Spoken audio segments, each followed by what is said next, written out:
Good afternoon. Buenas tardes. Could we have all the panelists for the first panel? Thank you.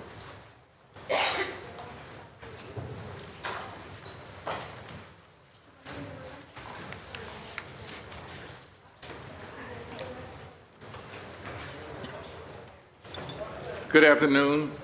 My name is Immigrant Culpepper, District 7 City Councilor, and I'm Chair of the Boston City Council Committee on Civil Rights, Racial Equity, and Immigrant Advancement. Today is June 4th, 2026, and the exact time is 2:14 p.m. The hearing is being recorded. It's also being live streamed at boston.gov/city council TV. Broadcast on Xfinity Channel 8, RCN Channel 82, Fios Channel 964. Interpretation will be available today in Spanish. For those attending in person, interpretation headsets are available to the right near the podium. Public testimony will be taken at the end of the hearing. Individuals will be called in the order in which they have signed up and will have 2 minutes to testify. Written comments may be sent to the committee email at ccc.civilrights@boston.gov and will be made part of the record and available to all councilors. If you're interested in testifying in person, please add your name to the sign-up sheet near the entrance of the chamber. If you're looking to testify virtually, please email our Central Staff Liaison, Megan Kavanaugh, at megan.kavanaugh@boston.gov for the link, and your name will be added to the list. If you need interpretation services to testify, please sign up at the sign-up sheet by the front of the chamber and check the box for Spanish interpretation. If you have any questions, please see the interpreter who will be near the sign-in sheet. Today's hearing is on docket number 0409, Order for a Hearing on Civil Rights, Constitutional, and Legal Implications of the Boston Regional Intelligence Center, otherwise known as BRIC, the Associate Violence Information System, AVIS, the Automated License Plate Readers, ALPR, and participation in the Federal Joint Task Forces. This matter was sponsored by Councilor Julia Mejia, Henry Santana, Minyard Culpepper, and was referred to the committee on February 25th, 2026. Before we begin, I'd like to remind my council colleagues and our panelists to please speak so that you can be heard and to ensure the interpreters can properly convey your remarks. Today I'm joined by my colleagues in order of arrival, Councilor Flynn, Councilor Worrell,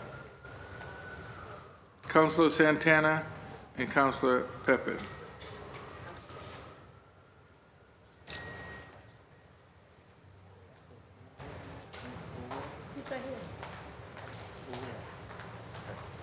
Councilor Worrell just stepped out. Good afternoon, everyone.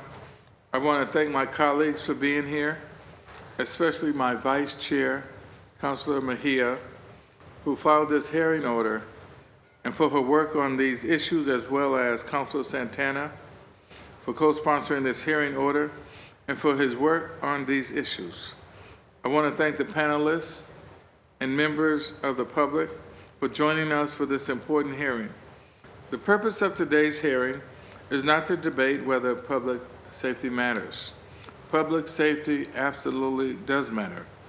The question before us is how we balance legitimate public safety objectives with the constitutional rights, the civil liberties, and due process protections that every Boston resident is entitled to under the United States Constitution and the Massachusetts Constitution. As technology has evolved, so too has the ability of government to collect, store, analyze, and share information. Systems such as the Boston Regional Intelligence Center, the Associative Violence Information System, the automated license plate readers, and information sharing partnerships with federal agencies provide law enforcement with unprecedented access to data and surveillance capabilities. But with those capabilities comes an equally important responsibility to ensure transparency, accountability, oversight, and respect for civil rights. Today's discussion is ultimately about public trust. Residents deserve to know how these systems operate, what protections exist against errors and abuse, and what mechanisms are in place to ensure that individuals are not improperly labeled, not improperly monitored, or subjected to government scrutiny without appropriate safeguards. Councilor, you will have 5 minutes for open remarks. And with that, Councilor Mejia, you have the floor. Okay. All right, so good afternoon, everyone. And for the record, we don't usually get 5 minutes for an opening remark, so I hope my colleagues don't think we're getting 5 minutes. We're getting a minute to speak because we're here really to listen to people, just so you know. No, it's all right. I want to thank you, Councilor Culpepper, for hosting today's hearing on docket 0409, which was filed by my office to examine civil rights and civil liberties implications of the Boston intelligence and surveillance infrastructure. As many people know, our office has been clear about our concerns regarding BRIC and the expansion of surveillance technologies. We've worked alongside organizations including Digital Forth, the Muslim Justice League, the ACLU of Massachusetts, Old Dykes, and many others who have consistently raised concerns about transparency, accountability, and the impact these systems have had on our communities. With the recent announcement of $13.47 million in UIC funding, for the Metro Boston region, we know discussions about future investments in intelligence and surveillance infrastructure will continue. While that funding has not yet formally come before the council, we want to hold this hearing now and lead with community voices and advocates, researchers, and those who are most impacted so that we have a better understanding before the funding decisions are in front of us. This hearing is an opportunity to better understand BRIC, its impact on our communities, and what oversight and accountability should look like moving forward. I look forward to today's hearing and learning from the experts who are living the realities and or doing the work, and I want to thank them for their expertise. And I also just want to acknowledge that, you know, I've been one of the loudest voices here on the Boston City Council. I've been talking about abolishing BRIC since the moment I stepped into this chamber. And so I think it's important, and every time we've had any of the funding that I believe are harmful to communities, particularly low income, black and brown, you know, vulnerable communities, I am always the first to say no. And so I think it's important to have this hearing because we don't know what we don't know. And this gives us an opportunity to hear directly from folks who have been doing this work and living these realities, to making sure that we are making informed decisions. And data, you can't deny the data. The data will speak for itself. And my hope is that the lived experiences of those that are here to testify will open up your hearts and minds to the realities of what we're facing here today. And lastly, I will just say is, you know, I was raised here in the city of Boston. My mom was undocumented for a period of time, and so we know that a lot of people are living in fear now, and people are utilizing tools and technology to really put more fear in communities who are most vulnerable. So I just want you to know I haven't even seen the grant, and I'm already a hard no. So just putting it on the record. So thank you, Councilor Culpepper. Councilor Santana, you now have 5 minutes for your opening statement. I don't think I'll need 5 minutes, but good afternoon. Buenas tardes a todos. Thank you, Chair Culpepper. Thank you to the lead sponsor, Councilor Mejia, for bringing this forward. I'm looking forward to the conversation and hearing from our panelists today. I'm someone that was born in the Dominican Republic, went through the immigration process here in the city of Boston, also grew up in public housing, and seen I think a lot of different harms across in my communities.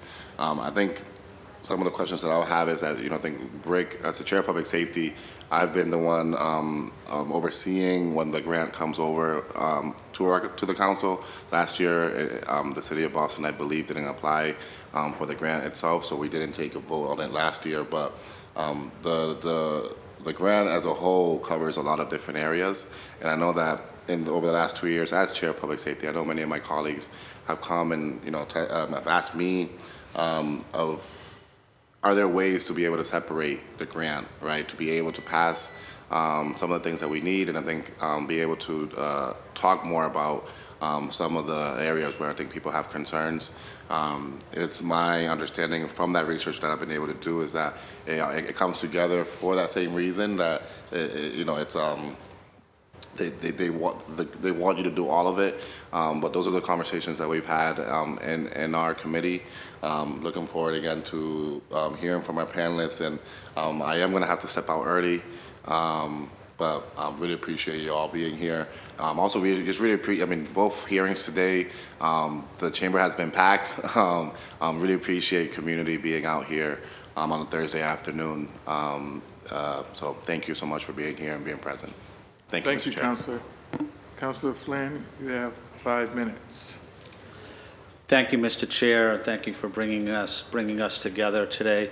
Thank you to Councilor Mejia and to Councilor Santana and Councilor Pepin as well for their important work in this field as well.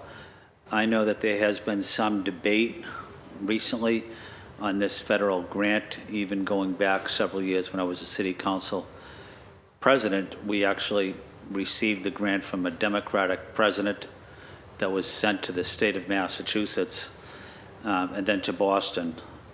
I have visited the BRIC several times and want to encourage city council colleagues to also visit if they haven't done so. We passed the grant in 2025. In December 2024, the City Council accepted a grant for nearly $12 million from the Department of Homeland Security for regional cooperation preparedness in high-threat areas. This also supports surrounding cities and towns as well. It's about the cooperation. Boston provides as a leader, but it's also supporting other cities and towns. I believe we have a responsibility to put the public safety of our residents first and working closely, as I mentioned, with cities and towns throughout Greater Boston. While I understand concerns raised by my colleagues and community leaders as well about privacy, I believe having accurate information is critical for every large city police department, especially as we prepare now for the World Cup and other major events. But I also know, as my colleagues have highlighted, that we have to factor in civil rights, transparency, accountability, civil rights, and I'm willing to listen and to learn more from my colleagues and from the public as well. Thank you, Mr. Chair. Councilor Flynn. Councilor Pepin, you have 5 minutes.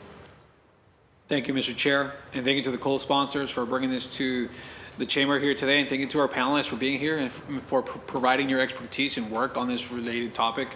I do have prepared remarks, so I'll just read that. The purpose of this hearing is not to undermine public safety, nor is it to diminish the important work of law enforcement officers perform every day to keep our communities safe.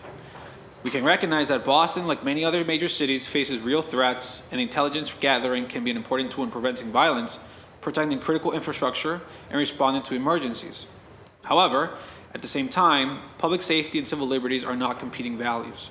In fact, they are deeply connected. The trust between residents and government institutions is one of the strongest foundations of a safe and thriving city. Many residents have raised concerns about the BRIC, particularly regarding transparency, oversight, data collection, information sharing, and the potential for misuse. These concerns are amplified, especially during a time when Americans are questioning how government at all levels are collected, stored, and utilized personal information. People want assurance that those tools intend to keep them safe are not being used in ways that infringe upon their privacy, chill free speech, or disproportionately impact certain communities. And I see that our responsibility as policymakers here in the City Council is to strike the right balance. We can support efforts to keep our city safe while also demanding transparency, accountability, and respect for individual rights. Boston should never be forced between security or liberty. We must be committed to protecting both in the honor of our residents. So with that, I look forward to listening to our panel and to the public testimonies that we hear from today. Thank you so much. Thank you, Councilor Pepin. Now I'd like to introduce today's first panel. And panelists, you will have 7 minutes for your opening statements.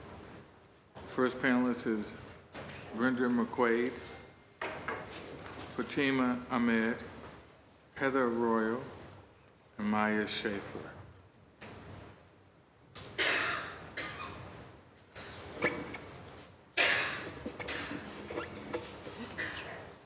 Brenda, we'll start with you. Brenda is Associate Professor, author of Pacifying the Homeland, Intelligence Fusion, and Mass Supervision, and she's from the University of Southern Maine. You have 7 minutes. Good afternoon, everyone. Thank you, councilors, for this opportunity to speak with you all. So I've researched fusion centers for 15 years, and I'm the author of the only academic book on the subject. A report I co-authored on Maine's Fusion Center helped pass a bill mandating audits by the state's Attorney General. And I've been working with the Muslim Justice League since the fall of 2022 on a comprehensive report on the BRIC. So Bostonians hear a lot about the gang database. It's important, but it's just one piece of a much larger police machine. So the BRIC is one of 80 DHS-recognized fusion centers, and it's among the largest and most well-funded. It has 50 personnel, including sworn officers, civilian analysts, and embedded federal liaisons. It receives between 2 and 8 million annually through the Urban Area Security Initiative, plus hundreds of thousands more in state and DOG grants. Its largest contract, $4 million with Centra Technology, is the biggest in the BPD's entire budget.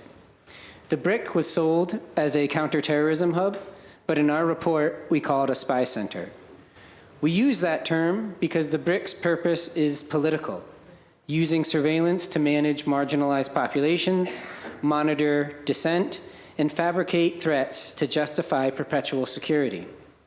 It's not about counterterrorism or crime control. It is about social control, using the police and the criminal legal system to govern, displacing more humane and equitable policy options. So what does this look like? A real-time crime center managing thousands of cameras, 1,400 from BPD, at least 750 in the Camera Information Management System, 2,200 Boston Housing Authority cameras, 625 Boston Public Health Commission cameras, 45 automated license plate readers feeding data into Flock Security's for-profit network, contracts with data brokers like LexisNexis Accurate, which provide access to expansive public records databases and mobile phone data sets that let police reconstruct your movements, your associations, and your private life without a warrant, bypassing the Fourth Amendment by purchasing your data instead of proving probable cause to a judge. All of this flows to CrimeView, where analysts map, sort, and flag individuals in real time. The BRIC distributes intelligence products to over 1,500 registered users: police, private security, hospitals, universities, utility companies, and corporate partners. The goal is not solving crimes. It's rendering the social world legible and governable. The foundational act of politics is naming the enemy, and the BRIC has fabricated a list of them. So first, the spurious adversary, the criminal. In 2022, my co-authors and I published an analysis of hacked BRIC intelligence products in a peer-reviewed academic journal. We found that 84% of the BRICS documents were crime blotters, descriptive reports with no analysis, a catalog of the desperate violence of the powerless, property crime, drug use, interpersonal violence. This is routine policing dressed up as intelligence, but I think it's better understood as social control disguised as public safety. This is criminalization crowding out care, a security solution to problems requiring housing, healthcare, and jobs. Second, the illusory adversaries, the dissident and the terrorist. The BRIC treats political dissent as a security risk. It tracks and monitors protesters. It frames organizing and political speech as potential terrorism. So first, Occupy Wall Street. The BRIC warned that the movement could, quote, attract individuals intent on committing acts of violence and domestic terrorism. That never materialized. What did was police in riot gear sweeping Dewey Square at midnight. Second, Black Lives Matter. After the 2020 uprisings, the BRIC produced a bulletin focusing on the alleged violence against police while erasing evidence of police misconduct. Over 93% of BLM protests were peaceful.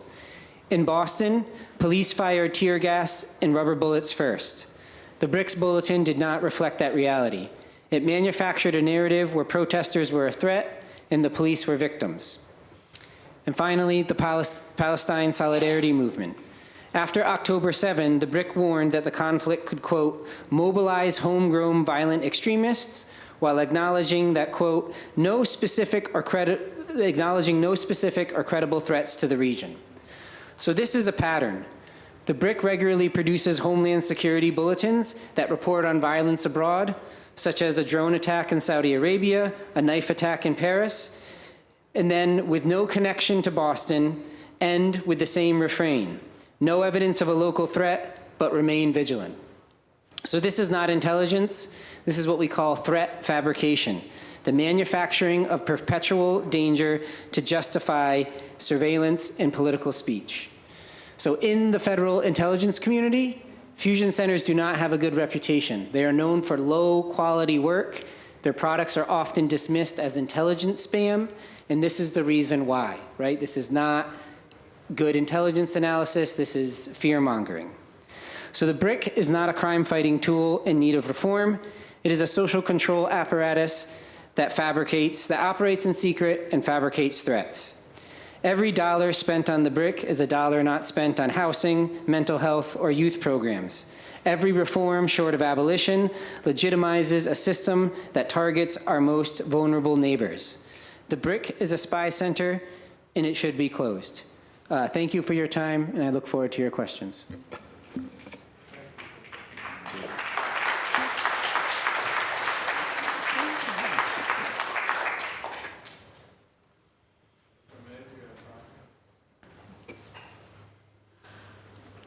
Thank you. I'm Fatma, and I'm Executive Director of Muslim Justice League. I just want to start by saying, you know, We have 7 minutes. okay, great. The councilors had 5. Yeah, we all thought we had 5, so seven is wonderful. Great, thank you.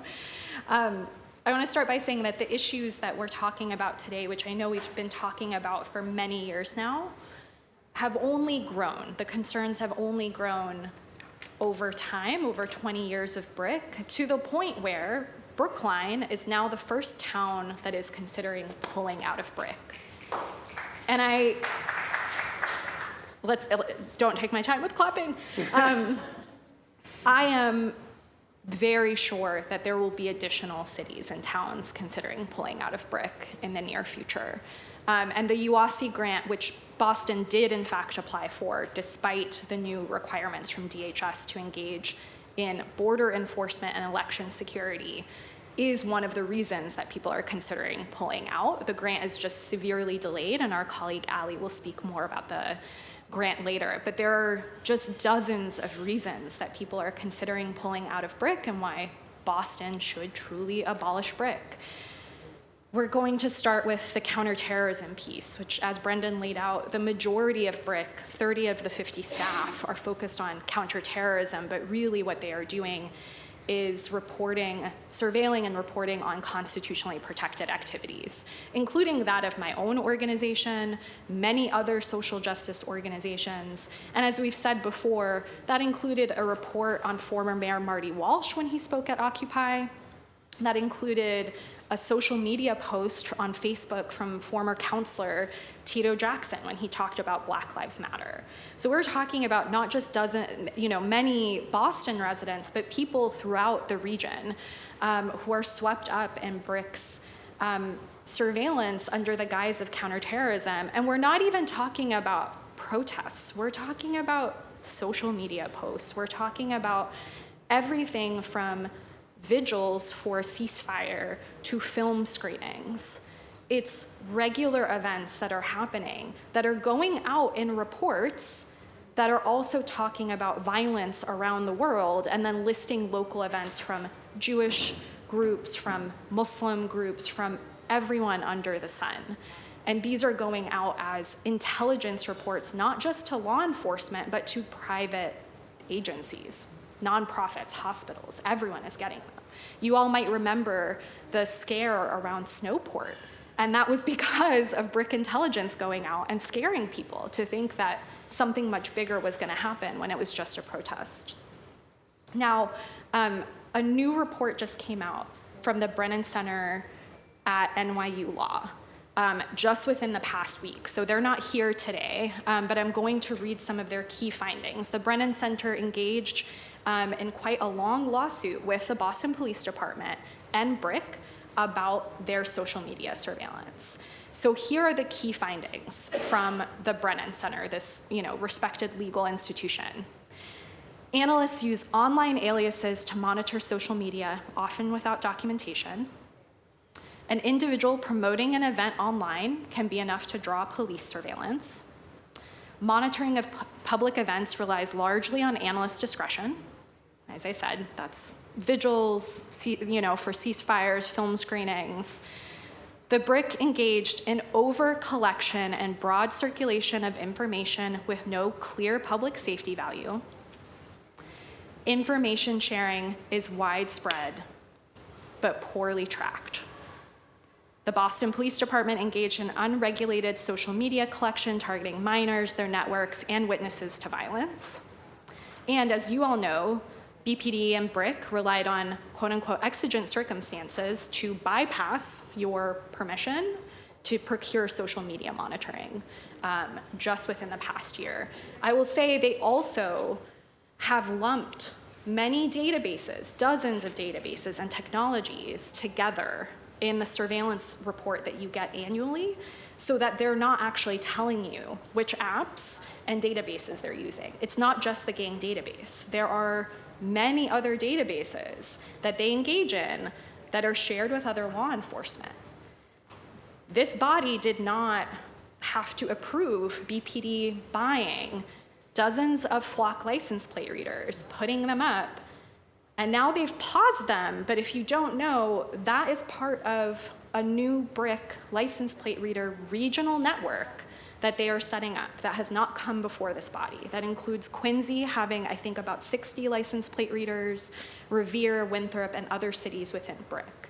So they are doing all of that without coming to you all regularly because of how they've lumped all of this surveillance together. The other part of this is the federal information sharing.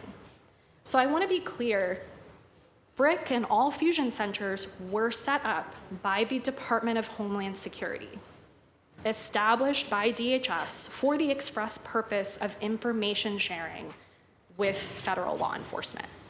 No one should be surprised that today that is still happening. DHS's current agenda is to deport as many people as possible. And they get to do that because they established this, and they made us dependent on their money for real emergency management funding through the Fusion Center. You can't get the UASI grant without funding BRIC, and that is intentional to make us dependent on it so that they can have our information. You all know that a DHS agent and an FBI agent sit in BRIC. So every time BRIC tells you those agents cannot access the gang database, they mean they don't have their own login. But I hope we are not foolish enough to think those agents just sit there twiddling their thumbs every day. They have not told you what those agents are doing. And you know, and you will hear from multiple people, that information keeps getting to ICE. I don't know how we can be surprised when those agents are sitting there. In addition, there's overlap with other federal task forces. Agent Andy Creed, who is a Boston police officer in BRIC, is also part of the FBI Joint Terrorism Task Force. And through the MOUs that you all, I'm so glad that you subpoenaed that you used 17F to get those MOUs, it says, when you are deputized under the JTTF, the FBI, that agent, that officer, is acting as an FBI agent. And he sits within BRIC. That exponentially expands how much power and information he has. And we're still part of an ICE HSI task force. So there's some Boston police officer, I don't know which one, who is deputized as a border agent. If you read the documents, the MOUs that you all just produced, it is clear that officer acts as part of border enforcement, as part of that task force. So we know through that overlap and through BRIC, information sharing keeps happening. The Brennan Center is telling you that all of these wonderful lawyers and immigrants who are directly impacted are going to keep telling you information is getting out. The only way to stop that from happening is to not collect the information to begin with and to abolish BRIC. Thank you.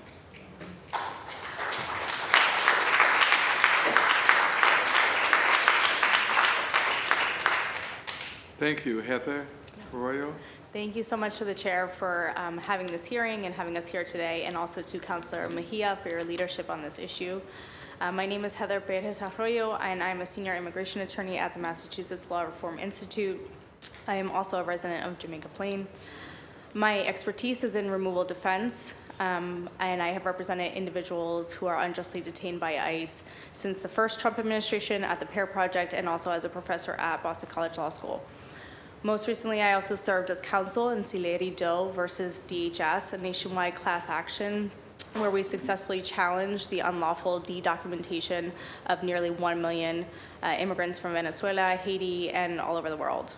In my role at MLRI, I also coordinate a statewide immigration coalition made up of nonprofit legal services providers and community-based organizations who defend and represent low-income immigrants throughout New England. I'm here to explain the legal landscape and environment in which we are doing our work as immigration attorneys. Since taking office in 2025, the Trump administration has executed a mass deportation campaign that puts every non-citizen at risk of arrest. Federal agencies have been refitted and repurposed for immigration enforcement. USCIS, the very agency that is the entire purpose is to adjudicate benefits, immigration benefits, is now acting as an arm of immigration enforcement. They're implementing a scheme to de-document, delay, and deny.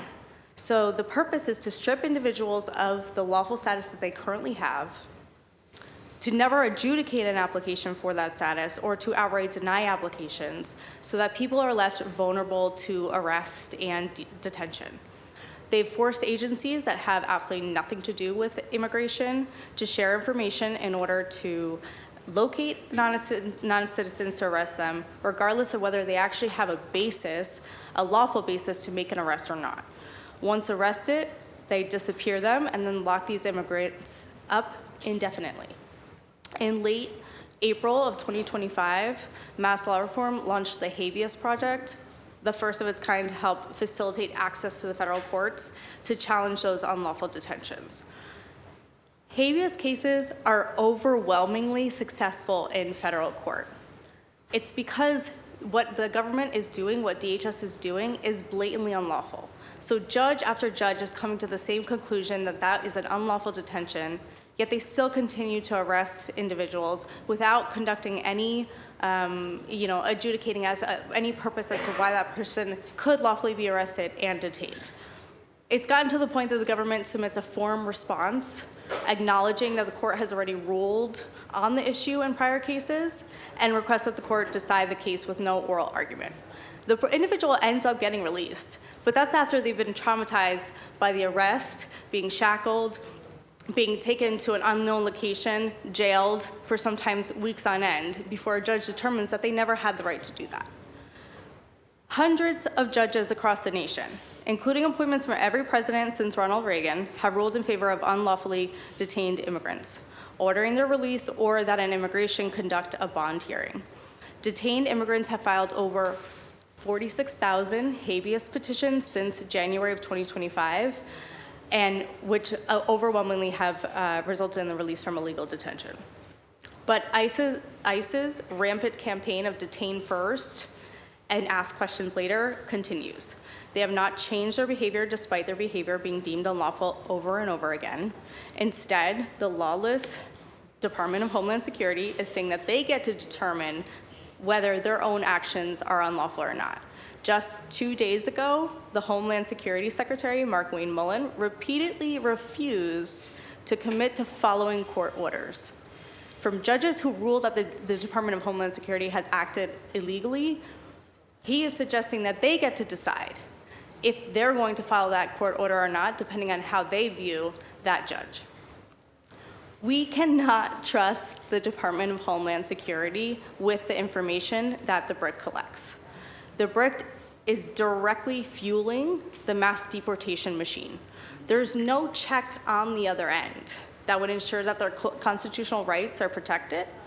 Most often, when someone is arrested and detained, they are quickly shackled, put in a transfer van, and driven out of the state to prevent them from being able to access counsel and to challenge their unlawful detention. This is just one of the many tactics employed to interfere with due process.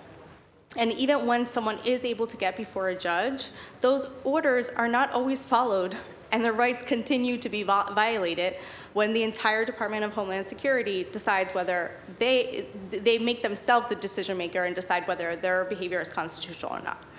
We continue to see the information that the BRIC collects, like old juvenile records and FIOs, being used against clients to facilitate their deportation. Clients who have had incidents that are supposed to be confidential, that never amount to charges, are disseminated through BRIC to DHS. In 2015, a client who had a single FIO from being in a public place with an alleged gang member was detained and only released on bond of $15,000. No criminal history, and with significant positive equities, it still was determined that $15,000 was needed to ensure that that person showed up to court, right? And so in the landscape today, that individual may not have been even afforded the opportunity to seek a bond, and bond is regularly being denied despite a person posing no threat to the community or any flight risk. Even outside of immigration court, clients continue to face heightened scrutiny when they travel, consistently being pulled into secondary because of their BRIC profile, even though they have a lawful immigration status. For these reasons of the lack of accountability or recourse, the City Council should vote against the funding that supports the BRIC. Thank you. Thank you. Maya, you have 7 minutes. Thank you so much for having me. I'm an award-winning investigative journalist, and I was targeted by BRIC and had my information shared in live time with law enforcement agencies, both local, regional, and federal. BRIC then went on and took my information and put it as part of a presentation at Homeland Security, DHS headquarters. So I was targeted because I am an expert in the transparency laws of Massachusetts and in governmental accountability. This occurred in 2015, this particular surveillance of me. And the Boston police knew exactly who they were surveilling. In my time reporting on issues of transparency and accountability, the Boston police came up multiple times, and they were aware of my reporting Then Commissioner Evan was asked about it on a radio program where he denounced some of my reporting. So they knew exactly who I was and exactly what I was doing. And I went to the 2015 Boston Marathon and documented the checkpoints where they were doing warrantless searches of absolutely everyone. And the Boston police had put out a list of requested items that people not bring. I went down to see if this was a request, which is the sort of legal gray zone fiction that they were creating, or if this was being enforced as if it was a law, not that there was one backing it. And what I found was, of course, that it was being enforced as if there was a law backing it. What happened when I arrived at the first checkpoint was I was told that if I invoked my Fourth Amendment rights and refused a search and attempted to enter the area on a public street, I would be arrested. They couldn't figure out what for. At subsequent checkpoint, I was told I wouldn't be arrested, but I wouldn't make it down the street, which I can only assume means if they're not taking me into custody and I'm not making it down the street, that they're going to shoot me. At checkpoints after that, they escalated to using physical violence to remove me from the area. Now, I didn't know at the time, but what had happened was the BRIC had been, in live time, reporting my actions, my activities, who I was, the name of the outlet that I worked for, and disseminating it to every law enforcement agency present. That brings the scaling threats sort of into a new light, where you can already see the negative law enforcement ramifications of having your information passed around. I've lived them. I didn't know about this until months later, when the BRIC had given a presentation at DHS headquarters, and DHS had actually published it. Another journalist found it and informed the ACLU, who informed me. I had been named the only, quote, significant event, or SIG event, I assume significant, at the 2015 marathon at whatever time they had taken the picture of their heads-up display.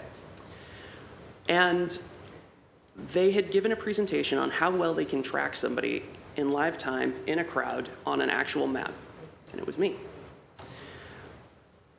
So, for me, this is a very real chilling of First Amendment, freedom of press, and freedom of speech. In the wake of this, I slowed down and then stopped my in-person reporting on issues of police misconduct. And in subsequent Trump administrations where I've seen, the targeting of journalists like myself, trans people like myself, and critics of government policy like myself, I've had to decide whether or not my reporting was worth potentially losing my life over. Because both federally or here in Massachusetts, these negative police interactions could lead to being arrested and being, imprisoned. And either state or federal, they'd put me in a men's prison. So for me, that is really not that much different than a death sentence. So I've written more articles, but I haven't published it. This is the impact of BRIC. Now, I did try to seek redress through the complaint system that BRIC has. They allegedly have a privacy council. I say allegedly because when I made my complaint, for the next 6 years, my complaint sat open. There was no records that showed that the privacy council existed or ever met, and my complaint was never taken up. Somewhere between year 6 and year 7, my complaint was closed. I was never spoken with by anybody involved. And subsequent records requests found that the only real takeaway that the BRIC found, they said that it was unfortunate that their law enforcement partner had posted it and that the ACLU and others had picked it up. That was their takeaway. Nothing about targeting a critic or a journalist. Nothing about how that might impact the community. For example, in that same time span, the UK voted for Brexit and managed to leave the EU. And it took longer for the BRIC to consider a single privacy complaint. There is no redress. And once they share your information, you're in the databases. You're in all of them, everywhere. They can't undo that. So there is no oversight. Information does not stay with the BRIC. That's not what they were designed to do. They're a war on terror apparatus, and they'll use it against anybody that they see fit. Critics and others. Thank you. Thank you.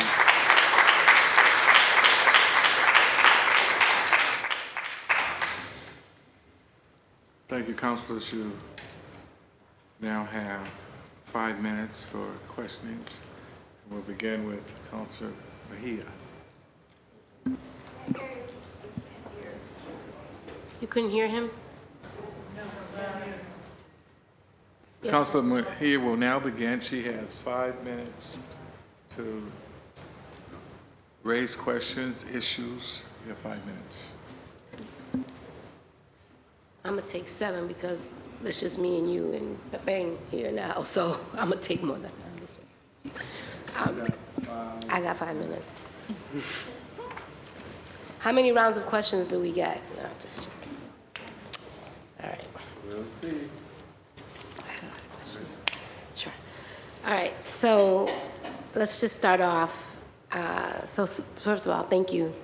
And I know that not all of my colleagues are here today, but I want for those who are here in this chamber and also following along virtually is that these get recorded. And so just trust that at some point, whether it's their staff or my council colleagues, they will be reviewing the tape or being encouraged to do so by you all. Make sure you watch the tape. So that's just a little friendly reminder to give a little nudge. So I guess, let me just start off. I have 5,000 questions, but I'm gonna start with one page at a time. Fusion centers were created to address terrorism threats after 9/11. I lived in New York when 9/11 happened, and that was a very traumatic time. And what I noticed instinctually, even at that time, that there was, it became all about patriotism. And being an immigrant felt really scary at that time because it felt like there was a underlining attack on us, and I felt that. And so I'm hoping that you can tell us a little bit about, based on your research, how has BRIC's mission evolved over time, and how has that expansion occurred with enough public oversight and democratic accountability? I'm also curious as to what evidence exists that BRIC improves public safety outcomes. We hear that a lot.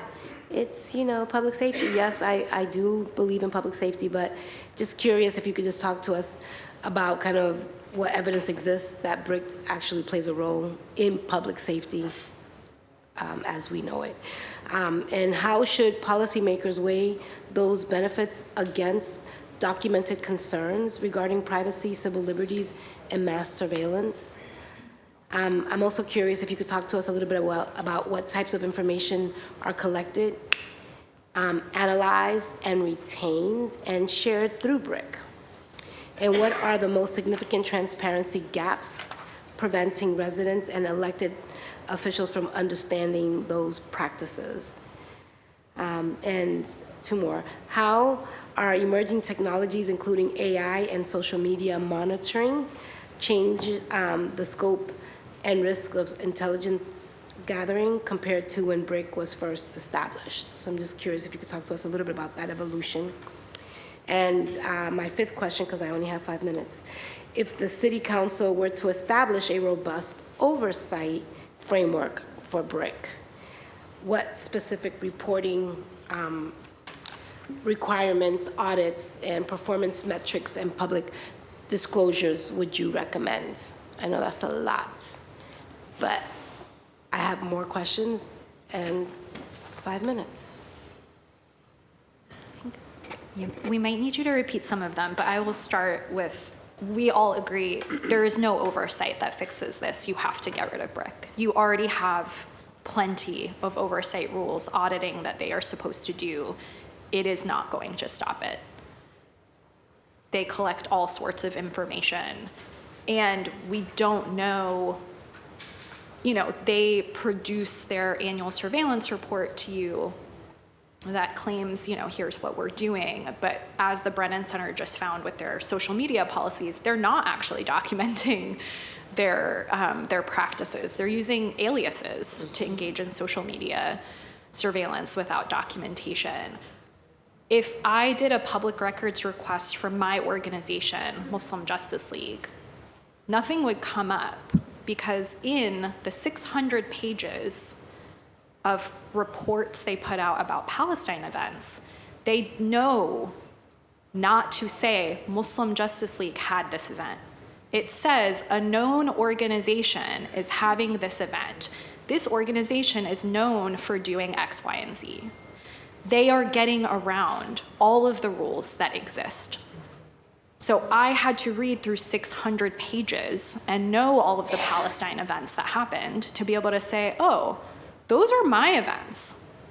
Those are events from Jewish Voice for Peace. It's only because I know and I have too much time to focus on BRIC that I could figure that out. I don't know where the evidence is of their public safety. I think you all have heard from them many times, but we have so much evidence of their harms. And I just want to say, I just really want to highlight how important it is that Maya shared how she was directly impacted. You all typically hear from other people talking about who was impacted because most people impacted are incarcerated or deported or too justifiably afraid to be here. And I'm so grateful that Maya could be here, and I hope you all take seriously how many people are impacted and can't be in front of you to tell you that. Thank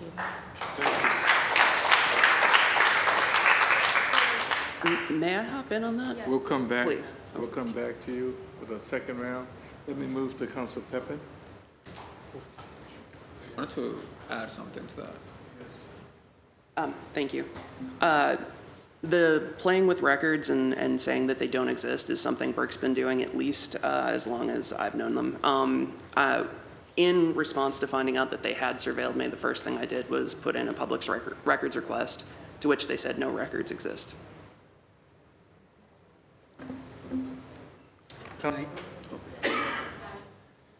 Regarding the question on the BRIC's mission, like many fusion centers, the BRIC was created for counterterrorism, but they quickly ran into a problem. Political violence, right? Terrorism is an exceedingly remote phenomena. There isn't enough terrorism to justify this massive investment of resources.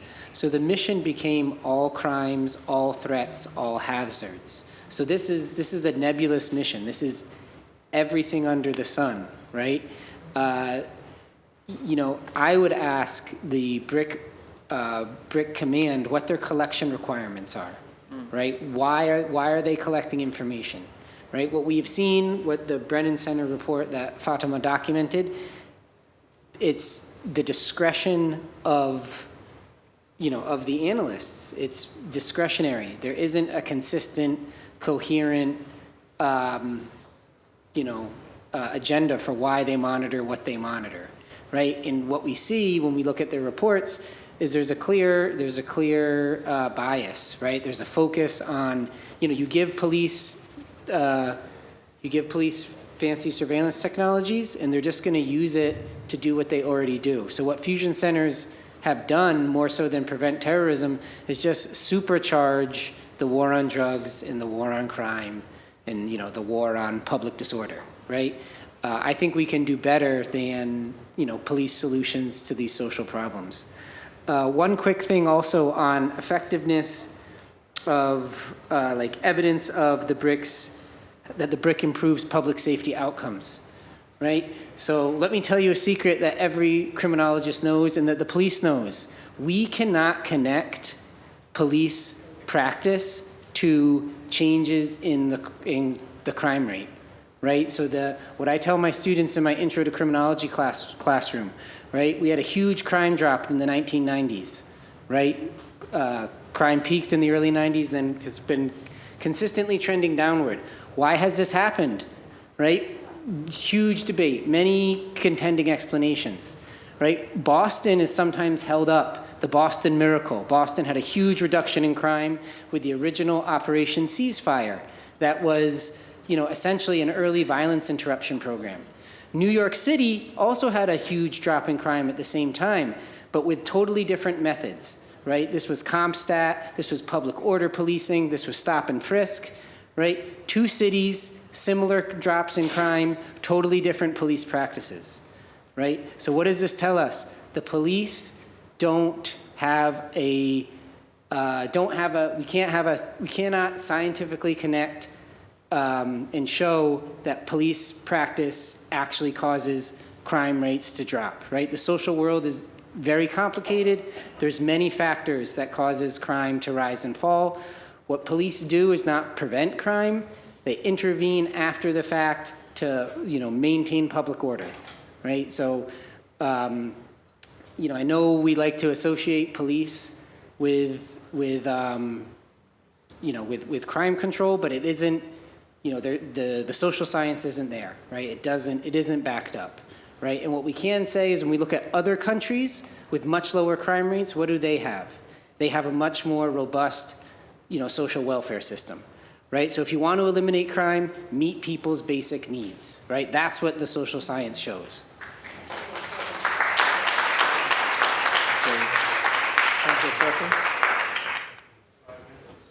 Thank you, Mr. Chair. And I just want to say that, just thank you so much for your testimony, for you providing that panel, this opening statements, because it was really eye-opening to a lot of the things that I already knew was happening, and just what's happening in our federal government and the mistrust that I already have, honestly, with the Department of Homeland Security and everything that's happening with our presidential administration. I, in a different world, once wanted to be an immigration attorney, and I was very deep into the conversations of what we're having today, which is why even as a city councilor, I do talk a lot about immigration rights and making sure we're protecting and standing up for our residents, which is why I've always been I question the BRIC a lot of the practices and making sure that are we doing the right thing here. And what I'm hearing is that the lack of trust has only increased, obviously, since Trump .1 or Trump .2, and now I think that we are at a place where I want to see the city of Boston not working with the DHS. I want to see us not working with collaborating with any federal bureau where we know that if they're not governing right themselves, how can we make sure that they're not impacting our residents here in the city of Boston as well? I don't really have a question for you all, because I know what people are going through based on stories that I'm hearing from residents in my own district, from coalitions that are working, like Rise Knows for Everyone, making sure that immigrants feel protected and are not being impacted by stuff like that. Actually, Councilor Mejia joined me for a working session on an evening about, 2 months ago now in Rosendale, to have a conversation like this about how we can protect our residents at a very hyper-local level. At a time where nothing is certain, especially with someone like Mark Wayne McMullen up there, who God knows he has no moral backbone. But Fatima, you mentioned something that I am very passionate about, and you brought up the plate scanners. And the reason why I say I'm passionate about this, not the scanning of the plates, it's about transportation enforcement. And something that I keep hearing from my residents is that they're tired of seeing drivers violate the red sign, the red lights of traffic, the traffic lights, or people that violate the bus lanes. This is something that I'm talking about with the ACLU, about how do we find the middle ground of, if we are going to use potentially camera enforcement like Providence, Rhode Island, and other places do across the country, how do we do it in a way that doesn't violate people's rights? Have you or any of the organizations on this panel done any studies about this? Because I'm trying to find the middle ground here where we can make sure people are not running red lights and not breaking laws that have unfortunately killed residents already, but not in a way that it's stored and now they're being vigilized for everything. Yeah, that's such a good question. It would actually be helpful to have a hearing to get into it because the technology changes so quickly. Like Flock, as a license plate reader company, has suddenly taken over and now has an office in Seaport because they've expanded so rapidly, right? And with the rise of AI, I will say personally, it's hard for me to keep track of like which technologies we feel comfortable with. But I think part of this is about who has access to those cameras, right? In the past, Councilor Mejia probably remembers this, and maybe Councilor Braden, livable streets, Boston Cyclists Union, a bunch of transportation-focused organizations have come here and said, abolish brick. Everyone agrees that we have to abolish brick and that we want to take traffic enforcement out of policing, because policing, the Vera Institute and many other respected institutes will tell you the number one way that Black and brown people are racially profiled and come into contact with police is traffic stops. And if we actually find other ways to handle that through like civil processes that are not locking people up and not putting them in front of someone with a gun, not arresting them. This just happened in Brookline. ICE just grabbed someone in Brookline when he came out of the police station, and he had been arrested on a traffic violation, an immigrant man. So that is one of the biggest ways that Black and brown people come into contact with policing, and actually diverting that to other methods where a transportation department is handling that kind of enforcement would be really helpful. Okay. Thank you so much for that recommendation. I know my time is up. I just want to thank you for all of you for providing this information. Very helpful as a counselor to just have this at our disposal. So thank you. Thank you, Counselor.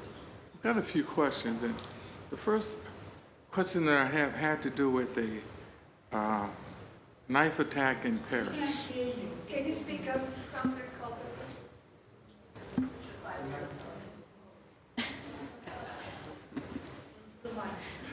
The knife attack in Paris. Why would the BRIC be interested in a knife attack in Paris? So this is one of the big criticisms of fusion centers in general, right? So intelligence, analysis is supposed to be like to inform decision makers about emergent threats.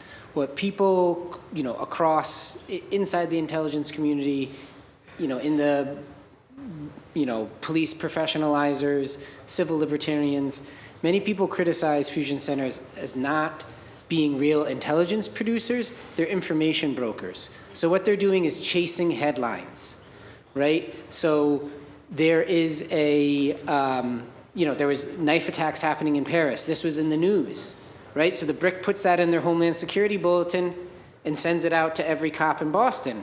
But there's no connection to Boston, right? So the question, why are they interested in that? Yeah. They're interested in that because they have too many resources invested in a mission that doesn't warrant them, right? Political violence is an exceedingly remote phenomenon, right?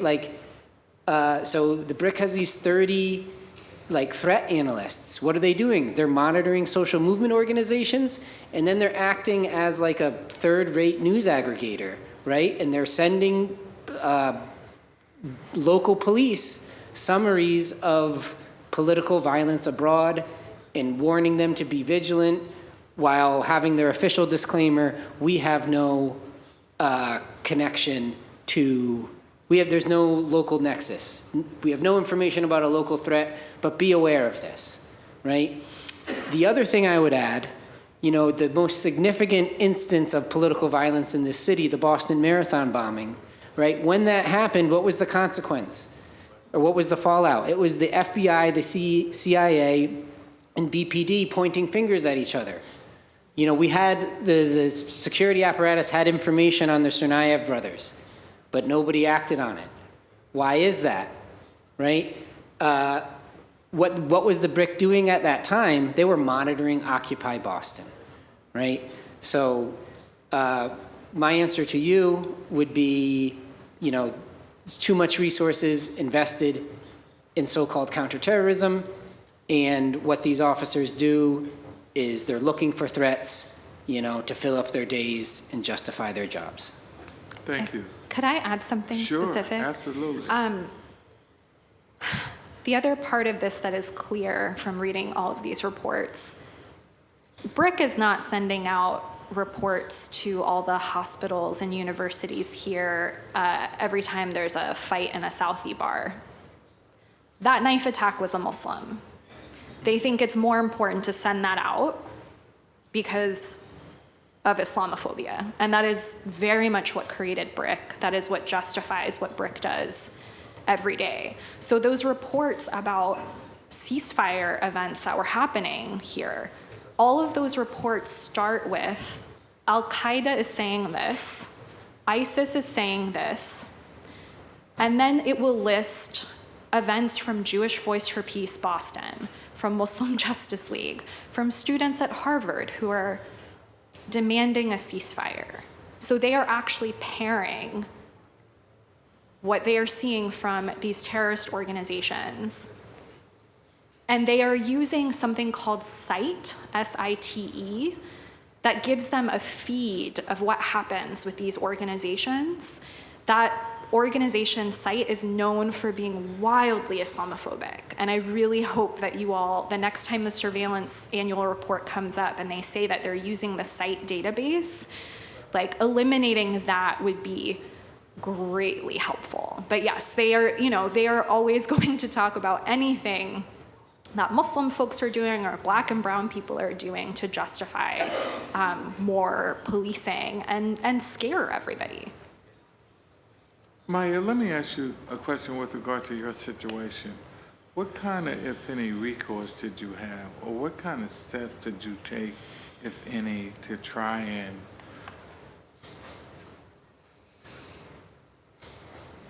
and make what happened to you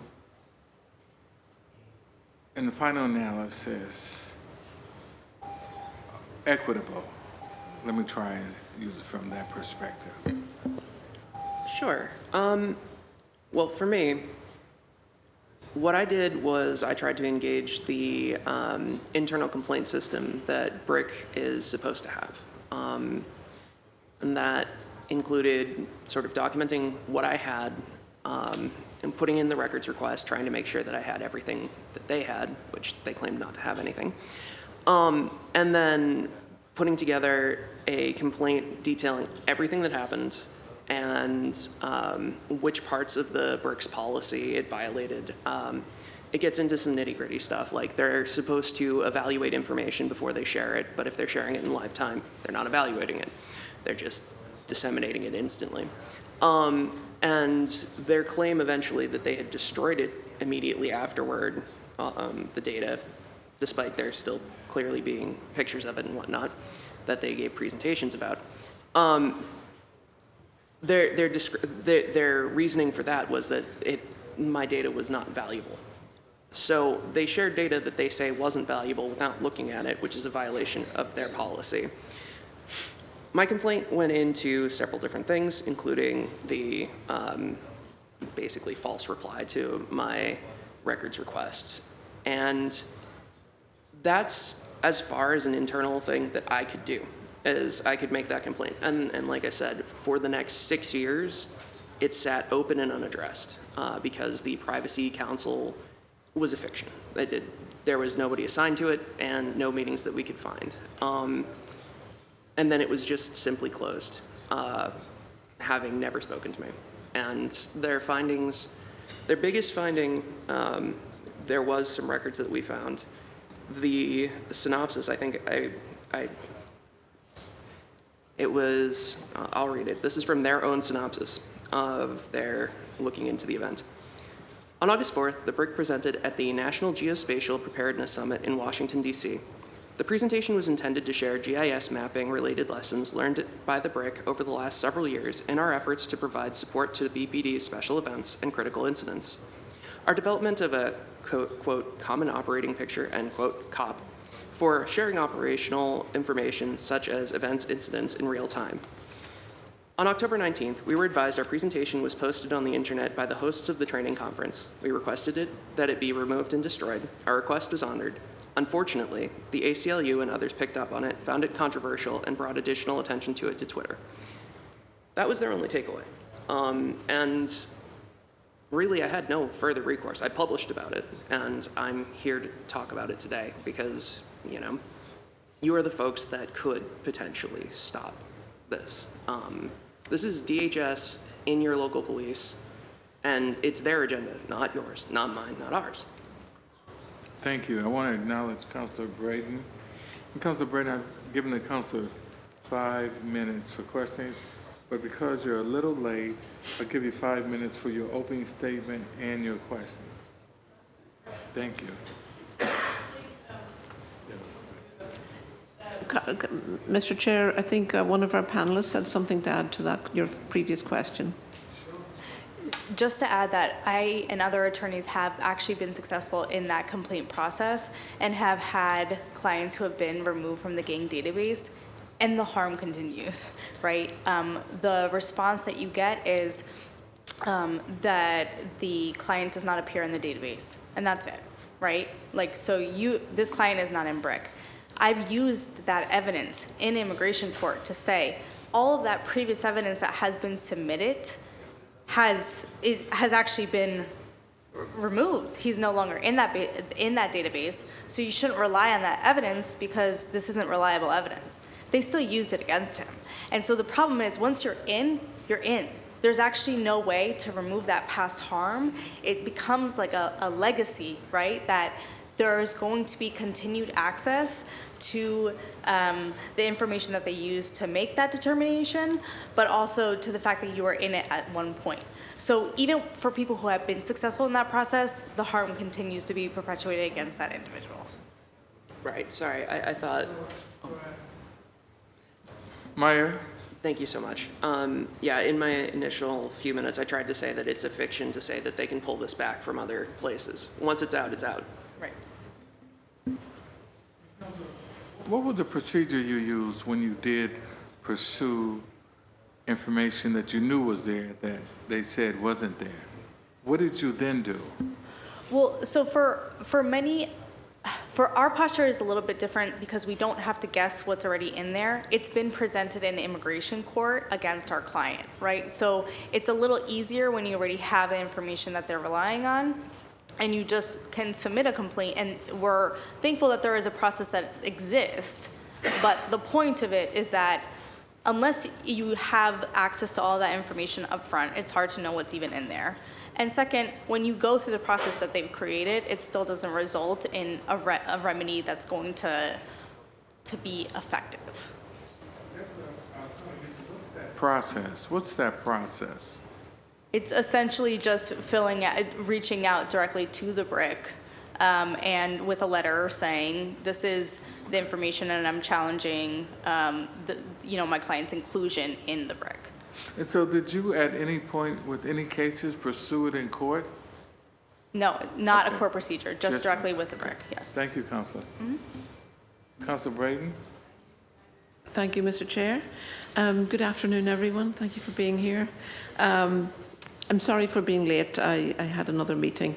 I think the concerns I have about the BRIC, because it's really about the potential for the federal government to access and, I would say, steal data and using it in ways that can harm our immigrants, our black and brown communities, and then also increasingly concerns about their surveillance of social movements and political activism, non-violent political activism, and then also just surveilling people who are exercising their First Amendment right to protest or gather. So that's a big concern of mine.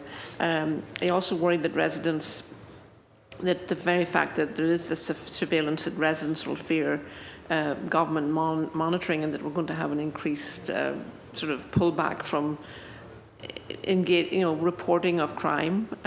We've had these many conversations many times. And that's why the Trust Act is so important, and how to be really disciplined about enforcing that and keeping the line between that sort of firewall between our police department and immigration is really critically important. I was just wondering, what's the explicit legal authority under which BRIC operates? And where is the authority defined? Like who defines it? And then who provides independent oversight over their data practices and partnerships, if there's any? And once Boston shares information with federal partners, does the city retain any control over how that data may be used? Those are just a few of my questions. So the fusion centers operate, they're usually founded by a executive order from the governor. They operate under, Code of Federal Regulations, Part 23, which governs like federal law enforcement databases. In terms of, what allow the, in terms of do local jurisdictions have any control over how their data is used? The answer is no, right? Like, the problem from, the way the problem was defined after 9/11 was that we had all this data on people, but we didn't connect the dots. So to connect the dots, we need to integrate, we need to create what they called an information sharing environment. And we needed to make it so the real priority of fusion centers from, DC's perspective is we need federal intelligence and law enforcement agencies. They need to have access to local law enforcement data. And the way we're going to do that is create these fusion centers, which then become like fishing pools for federal agencies to access data. And they can access this data in many ways. There's something called the Homeland Security Information Network, which links all 80 of these fusion centers and allows, information to travel across fusion centers. Then there is the embedded federal personnel in fusion centers. And as Fatima mentioned, right, what operators and defenders of fusion centers will say is, well, they don't have a login to these databases, so they're protected. But if you read, the Homeland Security trade publications like Homeland Security Today or the academic journal Homeland Security Affairs, what they talk about is like one of the big values of fusion centers is to get people in the same room and facilitate informal information sharing. So it's like, how does this information get to ICE from local law, local jurisdictions? It gets, from this off the books, in-person information sharing, which is kind of impossible to regulate. Yes. Yeah. So the ACLU, like in 2008, put out one of the first big reports on fusion centers, and they kind of denounced them. They denounced this practice of policy shopping. So when you have a task force and you have a state agency, local agency, federal agency, they're all operating under different rules. And they can pick and choose like who is going to be the person to do the action, who has the most permissive legal authority to get from point A to point B, right? So this is why we say abolish the BRIC, it's beyond reform. It's designed to evade accountability. It's designed to operate in the cracks between state, local, federal law. Thank you. Thank you. Councilor Mejia will give you 5 more minutes. And Councilor Braden, were you finished? Or did you need more time? Because I want to. You're very generous. I know he likes to give people more time. He likes more time himself. I have a couple more questions, if it's permissible, Mr. Chair, or I can wait till Councillor Mejia is finished. I'm trying to take control. No, you can't do that. Councilor Mejia has 5 minutes. Then we'll give you 5 more minutes. Then we'll move to the second panel. And we'll give you closing remarks, 2 minutes for your closing remarks. And then we'll move to the second panelist. Councilor Mejia? Okay. I think that those folks who have been following me know probably why I'm trying to be silenced and censored in this debate here today. I'm just teasing. And we'll review the tape too to see how much time you've given other people as opposed to me. But I'm teasing you. So it's budget season, y'all, right now, and we've been talking about where we can reallocate funds from. And there's been some question around BRIC. And I was like, well, let's put BRIC on the chopping block and let's take some of their money so that we can reallocate it to youth jobs and housing. But then there was some question, well, it's a grant, it's federal. So can someone here on this panel tell me how much money does the Boston City Council approve for BRIC, if at all any? Yes, so BRIC doesn't tell you. And we have been researching it. Our colleague Allie will talk about the grant more on the next panel. BRIC claims that their annual budget for BRIC is about $4 million. But there are all of these technologies and other items BRIC uses that don't fall in BRIC's exact budget, like the license plate readers and so on. And so we estimate, what's connected to BRIC, that budget is much bigger. Like ShotSpotter, there's a regional camera network. There's so many elements connected to BRIC that don't fall directly in its budget. So it might be closer to like 8 million if you take into consideration all of that. The DHS grant that comes in covers, and Allie will say this, I think about half of the 4 million for BRIC, and then also covers some of those other technologies as well. BRIC themselves told you all last year when we talked about this, they would be fine without the grant because the police budget is big enough to do whatever they want. So they're fine. Office of Emergency Management is dependent on that grant because I think may have actually been created because of the grant even. So we need to look at actually funding the emergency management side, making sure they're okay without that grant. The police are always going to be fine. They have plenty of money. So even if you said no to that grant, BPD, is going to find it elsewhere. But we do need the city to take seriously, how can we fund real emergency management services and not have it tied to DHS's requirements? That grant says that BRIC and BPD have to do election security for this upcoming election under DHS's agenda. You all know what Trump means by election security, right? They're talking about policing immigrants and anyone who they don't want, voting and participating in society here. So we do have to say no to federal money because there's strings attached. And in the budget process, we should also be considering why did we not set up our own Office of Emergency Management? Why are we not making sure that they're funded regardless of what happens with BRIC and policing and surveillance? Yeah, and I'm glad that I know we can talk a little bit further in the second panel, but this is just a question that has come up, and since I've been a big proponent of abolishing BRIC and getting rid of the gang database, I'm just trying to think about kind of what the narrative is and usually what people would say no to and because of why. And then, it would be helpful for me to hear from folks who are doing the work, living the realities every single day, because when these grants have come through the council, I've been one of the few voices to oppose.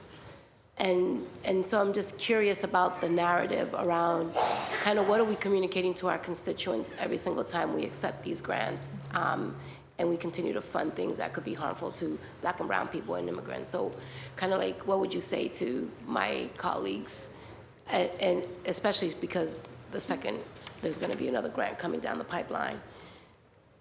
What would you say? I'll quote a Brookline town meeting member, Chi-Chi Wu, who helped pass the resolution that will have Brookline investigate pulling out of BRIC. She said, I don't want blood money. I think that's, that's how those folks feel about it. They can see that the DHS strings are attached to that funding. We know what DHS's agenda is, and we know what it's doing to our community members. We have to stop selling our people out. Yep, no, I hear that. And I think... Thank you, Counselor. Thank you, Counselor. I just want to play that record back, how many times you kept asking Heather questions, even though you were way past your time, but you are the chair and I'm going to respect you.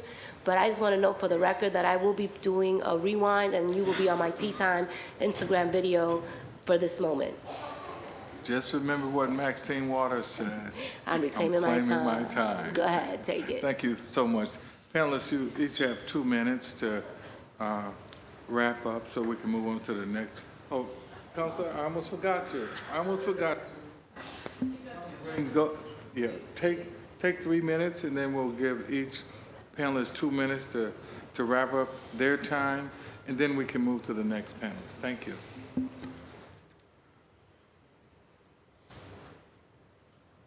Good, thank you. Thank you, Mr. Chair.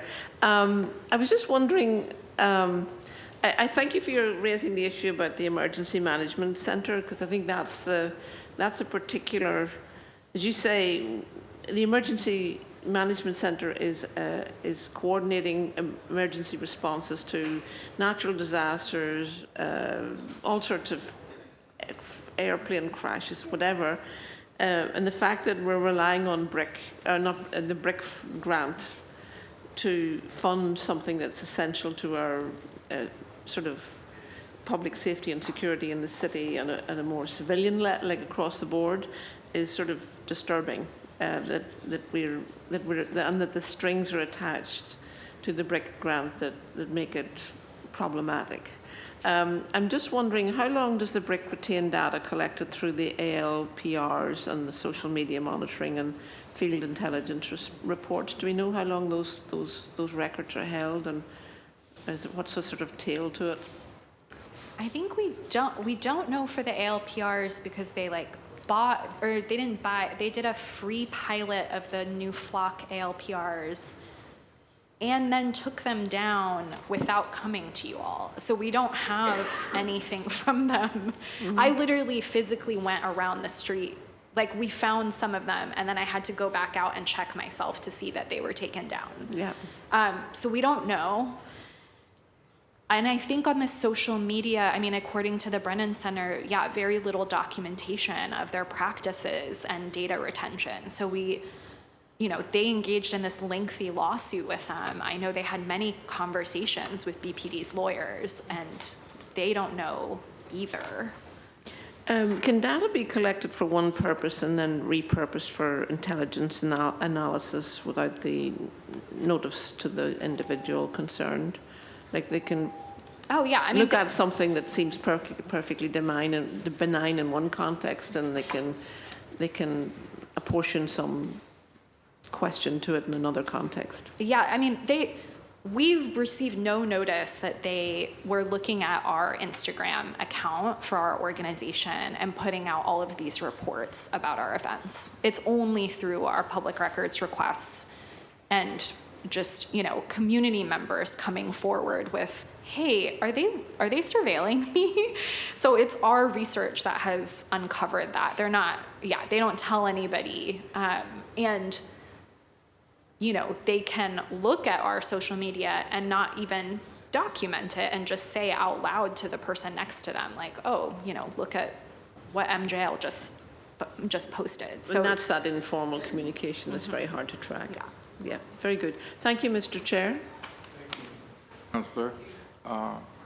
We'll give each panelist 2 minutes, and then we'll move on to some public testimony. We've got one person on Zoom to testify, and then only 4 persons that are present. We'll give them each 2 minutes after this panel. We'll call up the next panel, and then we'll once again give Councilor Mejia 5 minutes. Panelists? I can start. I want to thank Brendan and Maya for both driving long distances to be here, and thank the next panel and everyone who keeps showing up to City Council to talk about this. And again, I think you're going to hear from more and more cities that want to pull out of BRIC because of these concerns, but the power really lies within Boston to actually abolish BRIC. It sits within the Boston Police Department. And I'm grateful that the council keeps talking about this. I wish more counselors were here. And we'd love to have follow-up conversations because the UOSC grant vote will come at some point, and you'll have the surveillance tech reapproval at some point too, and you have the power to get rid of these things in the meantime, right? Even without the DHS grant. We don't want BRIC to continue just without that funding and still looking at our social media and still, surveilling us for constitutionally protected activities. So at the end of the day, we're gonna keep demanding that you abolish BRIC, and there's just more and more people joining our voices every time.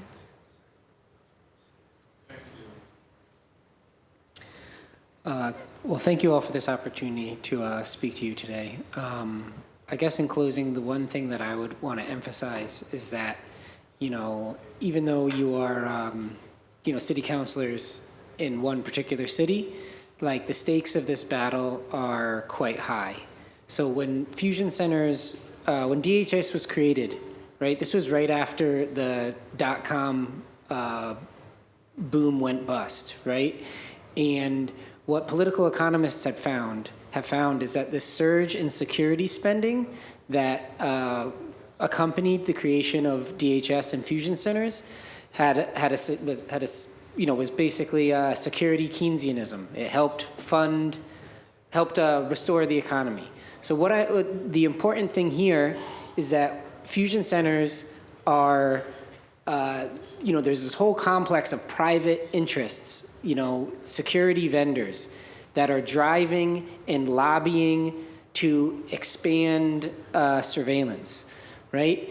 And the way these operate increasingly is as platforms, right? So Flock Security is kind of like Uber for surveillance cameras, right? Like if Boston has Flock cameras, then data picked up on those cameras are accessible to anyone with a Flock login. So what we're doing is actually increasing the value, the data that local jurisdictions are giving is feeding into privatized nationwide surveillance systems, right? So, if you were to shut down the BRIC, you'd be doing something very valuable in that you'd be,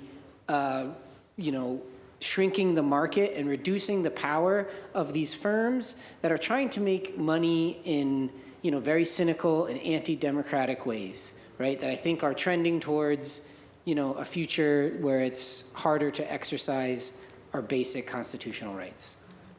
Thank you. Thank you again for the opportunity to be here today. I really do appreciate it. And what I heard today was that the Boston City Council doesn't want to support ICE, that the Boston City Council doesn't want to support DHS's mass deportation campaign, that the Boston City Council wants to protect our vulnerable immigrant neighbors. As long as a BRIC exists, that goal could never be achieved. The Trump administration is working extremely hard to access information that it doesn't have access to right now. It's going after the IRS to provide information about immigrants. It's utilizing all of its agencies that have never shared information in the past, including TSA, USCIS. You have ICE coming to the immigration courts when people are showing up for their hearings. You have ICE going to appointments when people are showing up for their applications to go through that process, because that's the information that they have. So it is ridiculous to believe that they would not access the information through this fusion center. They have direct access to it already. So they are using it. It is the fuel to the mass deportation campaign, and as long as it exists, that's what the Boston City Council is doing. It's giving a thumbs up to that campaign. Thank you. Maya? Thank you so much for having me here today. And this is really the first venue for serious redress of what happened to me. But more importantly, the BRIC is a tendril of DHS operating right here. There is no firewall. There's not going to be, because it was designed as a post 9/11 pass-through of information. That is what its function has always been. It's what it always will be, as long as it's allowed to exist. And once you're sharing information, you can't pull it back. So the BRIC has to go. Thank you to all the panelists. Thank you so much. We'll now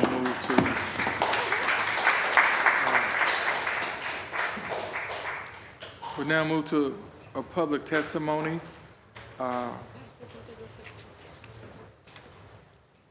Councilor Mejia has to say something real quick. That's right, real quick. I want to note that we were super intentional about making this hearing a listening session for us to hear.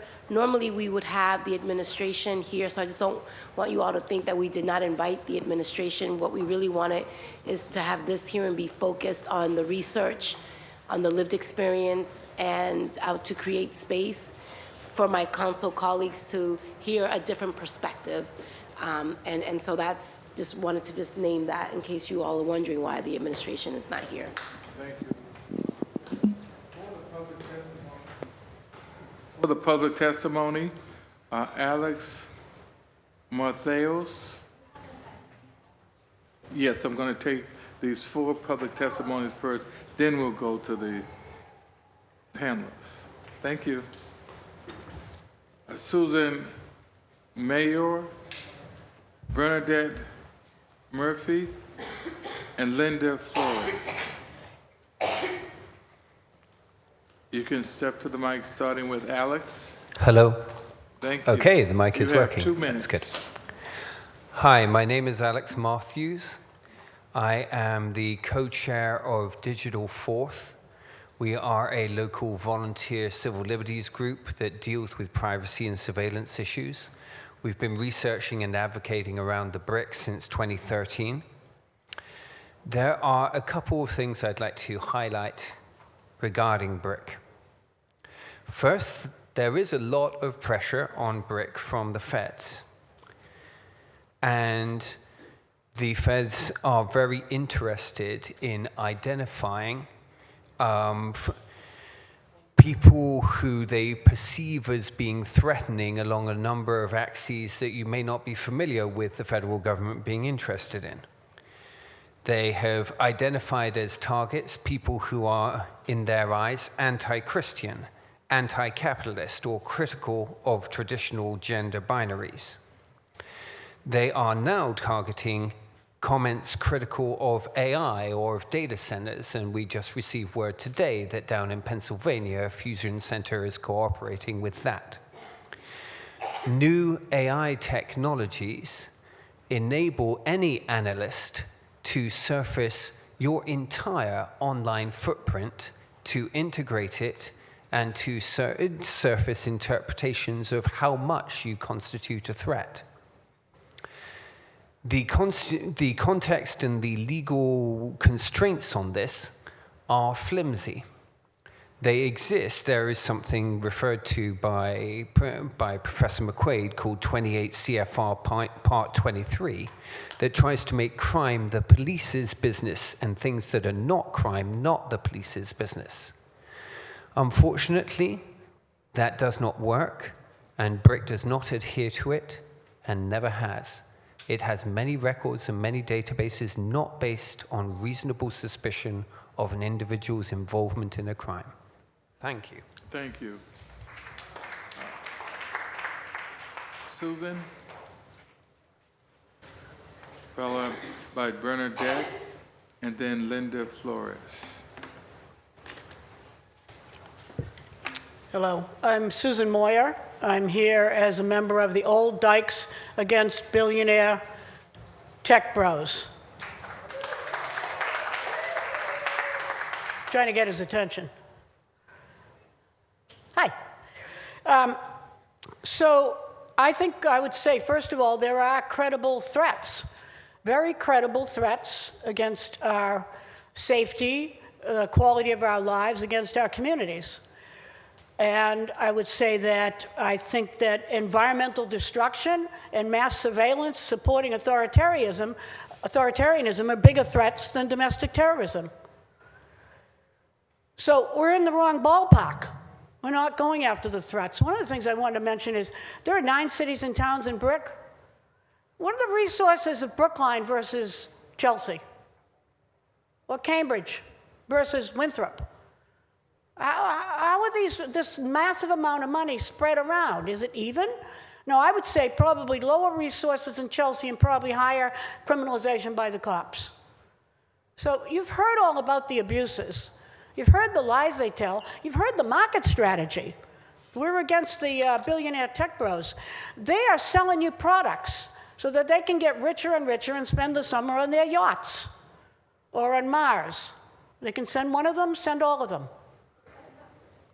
So I think I want to say that I'm a labor person, so I know the power of the police unions. I sat on the executive board of the AFL-CIO for many years. I was a member of the Greater Boston Labor Council. Those people have kids too. And our kids are not all right.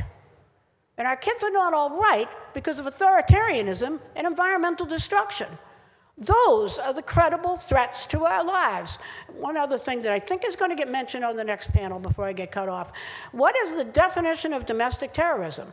Well, it's written down in their annual blah, blah, blah, blah. In the last one that they put out, that this administration put out, extreme trans ideology is defined as domestic terrorism. I stand before you as a domestic terrorist and say we should concentrate on the environmental problems. We should concentrate on stopping authoritarianism, and this whole thing we're talking about is a foundation for promoting authoritarianism. And we should really think about how evenly resources are spread out in this region that is now called BRIC. How about a regional improvement center for the citizens of this whole area? Thank you very much.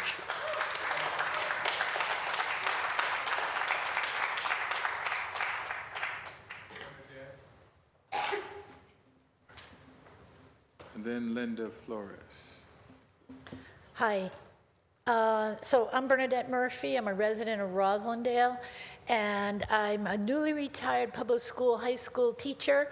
I taught social studies, and one of the wonderful things about teaching social studies is you get to talk about civics and the importance of speaking out. And of course, I did that with my students. So when I learned about BRIC, I felt like I needed to come and talk to you. I think that when I read a summary of the Brennan report, and I'm most concerned with the broad monitoring of social media without specific policies or documentation. And having been a high school teacher for a lot of years in a lot of different places, I just want to say that I'm worried about students and young people who get pulled into the databases of BRIC, and then they get labeled. And we know that that happens to young people all the time, and especially, of course, young people of color. And it's important to me that here, as a resident of this city, that we have this opportunity, you have this opportunity to get rid of BRIC. And it's so very important. And also my work as an activist in my life, I could get labeled a domestic terrorist, as Susan mentioned. And this is crazy stuff. This is Big Brother. This is all the other things we've taught in schools. Look out for, in 1984, what is happening right here in this country. I also want to mention that the two most important things would be the credible threats to monitoring from the 2024 elections. Right? So there were no credible threats, but there was monitoring of the 2024 elections. This is not helpful. And then last, they have these policies they haven't finished developing, and they've been developing them from 2022. And let me end with, if we give up freedom for security, we're in danger of losing both. And that was Benjamin Franklin said that to us, right? Okay, thanks.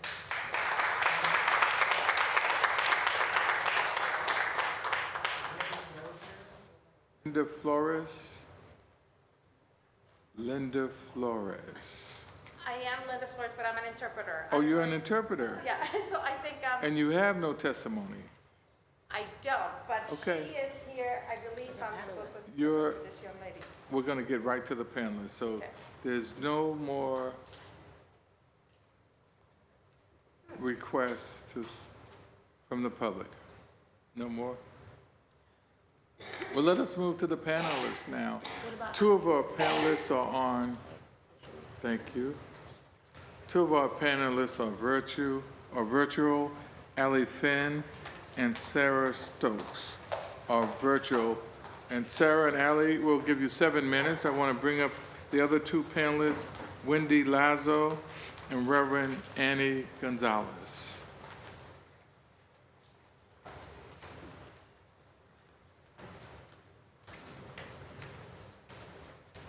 Thank you.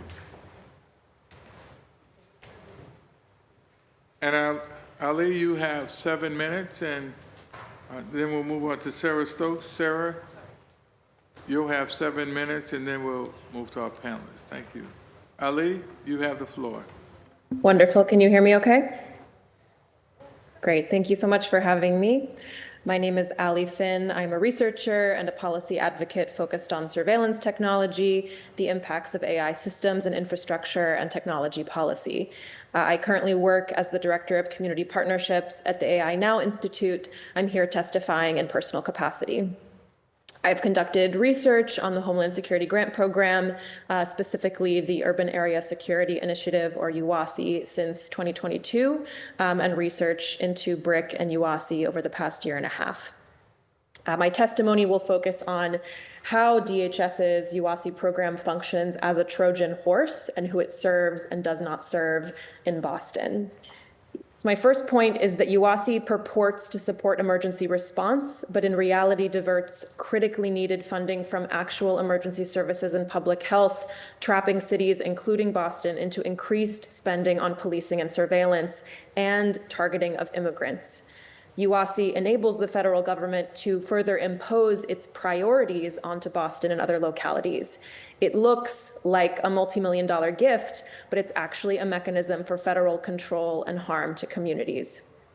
This happens both by design of DHS for the 2+ decades of the program's existence, and to an even more extreme degree in Boston as the city overspends the required grant percentages on funding for policing, surveillance, and the Fusion Center. So DHS requires that cities allocate 35% of the total grant for what's called law enforcement terrorism prevention activities. In reality, this broadly correlates and is used to excuse surveillance and militarized policing equipment, training, and staffing that the city does not need.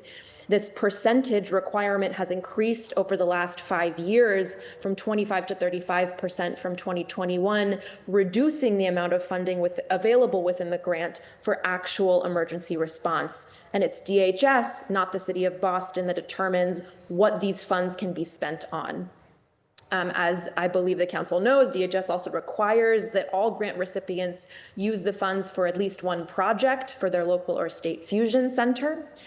And DHS also sets priorities for the UASI program overall, requiring that grantees allocate a percentage of the funds towards specific focus areas that it decides through determining national priority areas. These also broadly correlate to information sharing between local and federal authorities and surveillance and policing technologies. And the Trump administration has further weaponized these priorities, which I'll speak about in a moment. Critically, cities including Boston cannot access the funds for actual emergency response projects like public health without meeting these spending priorities. And alarmingly, our research shows that the city of Boston has not only followed these requirements, but exceeded them. So the city of Boston's spending on LETPA are consistently higher than DHS and FEMA requirements. Over the last 5 years, in some years, exceeding 50% of the total grant allocations in the proposals. Strings have always been attached to UASI funding since the foundation of the program, but the Trump administration is further instrumentalizing this to push its agenda onto Boston and other localities. Based on the 2025 updates to the program, DHS now requires local and state governments to cooperate with ICE in order to access millions of UASI funding. This prompted huge outcry last year. So grant recipients are required to dedicate at least 10% of their awarded funds towards border crisis response and enforcement. This would be $92.7 million across the country. And this includes participation in 287G, cooperating with ICE detainers, and technology and information sharing. The terms also state that by accepting funding, grantees certify they won't use UOSI to advance or promote DEI or operate any programs that benefits illegal immigrants or incentivizes illegal immigration. I'm quoting there. There's also a minimum requirement spend, as Fatima mentioned, for election security, which can similarly be weaponized. DHS has threatened to withdraw all funding from grantees that don't meet this threshold. This happened in Massachusetts. It's being challenged in court. But the point here is not the reduction of funding. It's that this whole grant program is rotten at the core to begin with, and it is not worth it. What does UOSI actually fund in Boston? In many cases, it's direct surveillance technology that city residents themselves have opposed. ShotSpotter, cameras, license plate readers, digital forensics tools that allow police to break into locked devices. And put together, these are tools for mass data collection and analysis on Boston residents in collaboration with BRIC on a scale more broad than the gang database that would allow agencies with access to this information to share with the federal government. And I want to ask the council, do you know exactly what UOSI funds or how much DHS has access to the information that technologies collect? My guess is no, and that is by the design of the grant and how these information sharing systems work. So to conclude, I want to point out that UOSI and its funding for the BRIC is a gift not to Boston residents, but to a federal administration at the expense of Boston residents. It's a gift to them of a controversial gang database that can further expand immigration detentions, a gift to the Trump administration of a fusion center that surveils and criminalizes both Muslim and Jewish communities. It's a gift to the Trump administration of expanded police tech and immigration enforcement that Boston residents have consistently rejected. And I urge you to strongly reconsider any continued participation in the program. Thank you. I'll also note very briefly, I apologize, I do have to drop off around 4:30, but I'm happy to stay and take questions until then. Thank you. I want to move to Sarah Stokes. Sarah, are you on?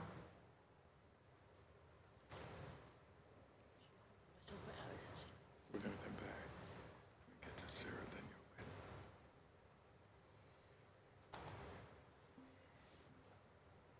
She's got to alert me. Hi, good afternoon. I apologize. I had to rejoin. Can everyone hear me? You have 7 minutes. Thank you. Thank you very much. Thank you, Councillor Mejia, for your leadership, and thank you all for convening this hearing. My name is Sarah Sherman Stokes. I am a clinical professor of law at Boston University School of Law, where I teach immigration law, and I am the associate director of the Immigrants' Rights Clinic. In this role, I have researched and written about the intersection of detention, deportation, immigrant surveillance, and enforcement. Our clinic also represents people facing deportation across New England.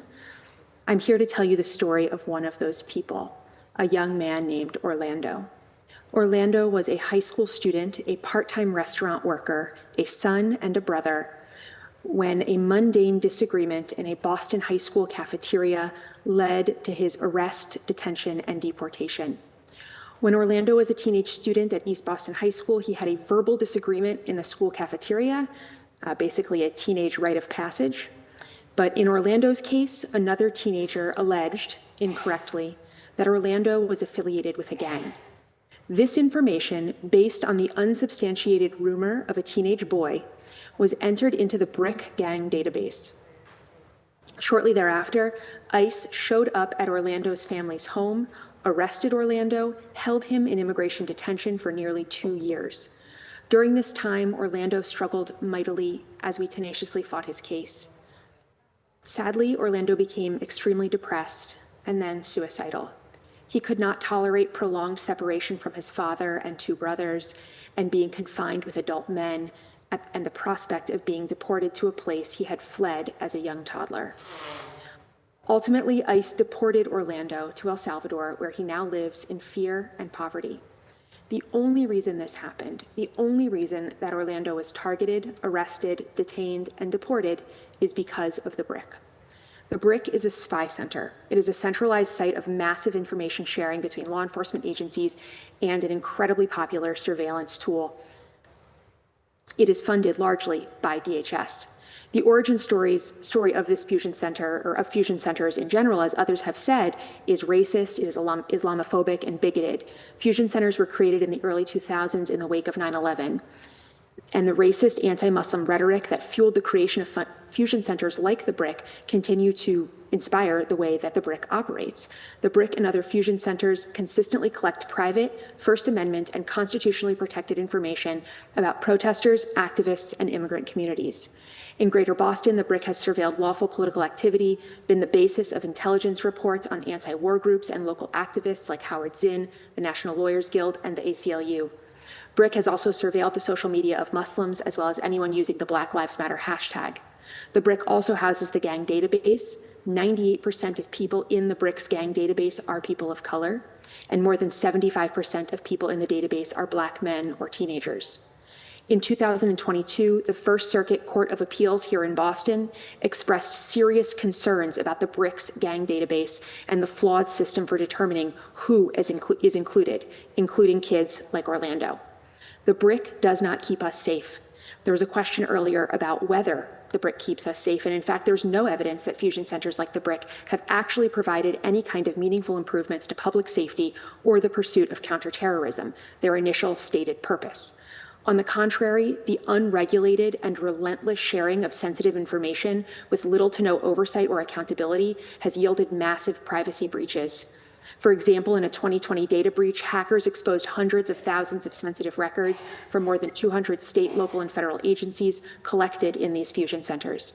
And presently, as alluded to earlier, there is absolutely no mechanism to hold the BRIC accountable for errors or misconduct. The BRIC and fusion centers like it have long produced significantly flawed analysis while also relentlessly targeting Black and Brown communities and lawful, constitutionally protected political activity. They've done so under the guise of counterterrorism and public safety, though the evidence that fusion centers have improved either is negligible at best. The BRIC relies on unsubstantiated rumors and hearsay, terrorizes local communities, particularly individuals and families of color, and in doing so, the BRIC is absolutely integral to the deportation machine, as it was in Orlando's case. Boston can take a critical step towards protecting our neighbors and community members by immediately withdrawing from the BRIC. Thank you very much, and I also have to sign off at 4:30, but I welcome your questions until then. Thank you, Sarah. Councilor Mejia, you now have 5 minutes. Thank you, Sarah, and thank you, Ali. Can you hear me? I'm curious, a few months ago, maybe 8 or 9 months ago, our mayor stated that applying for the grant, given the new regulations around Border Patrol and the water, I think it was with the Marines, not the Marines, I'm not sure what specifically it was. It had something to do with the Border Patrol and the harbor, I believe. And what the mayor stated, and I'm going to look it up, and I'm going to have somebody, if my team is listening in, I would like to quote specifically what the mayor stated, but that we were going to pursue it because there was a way to ensure that the city would not be corresponding or engaging with DHS. Is that true? Is there a way for us to bypass that, Ali? Could you restate the question? I'm sorry, it was hard to hear. I know, it's also hard to explain what I'm trying to say. So the mayor, I want to be nice, so I'm just trying to find all the right words, stated that we were going to be pursuing the grant because there is this belief that we could bypass some of the prerequisites, specifically around some of the Border Patrol. And I don't know if I can confirm or deny that to be true or false, but are there ways for us to be able to apply for this grant while also protecting our immigrant communities? That's a great question.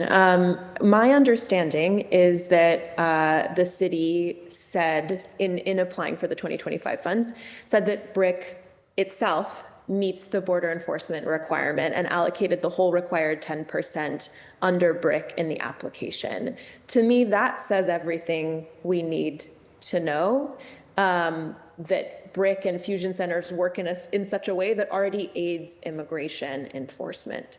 So and to answer the second part of your question, as the requirements are written, because DHS controls this funding, sets the priorities, sets specifically what they can be spent on, not just the priorities itself, but has an approved list of equipment and expenditures, there is no way to safely accept this grant and guarantee that immigrant communities or any other community targeted by the federal government is protected.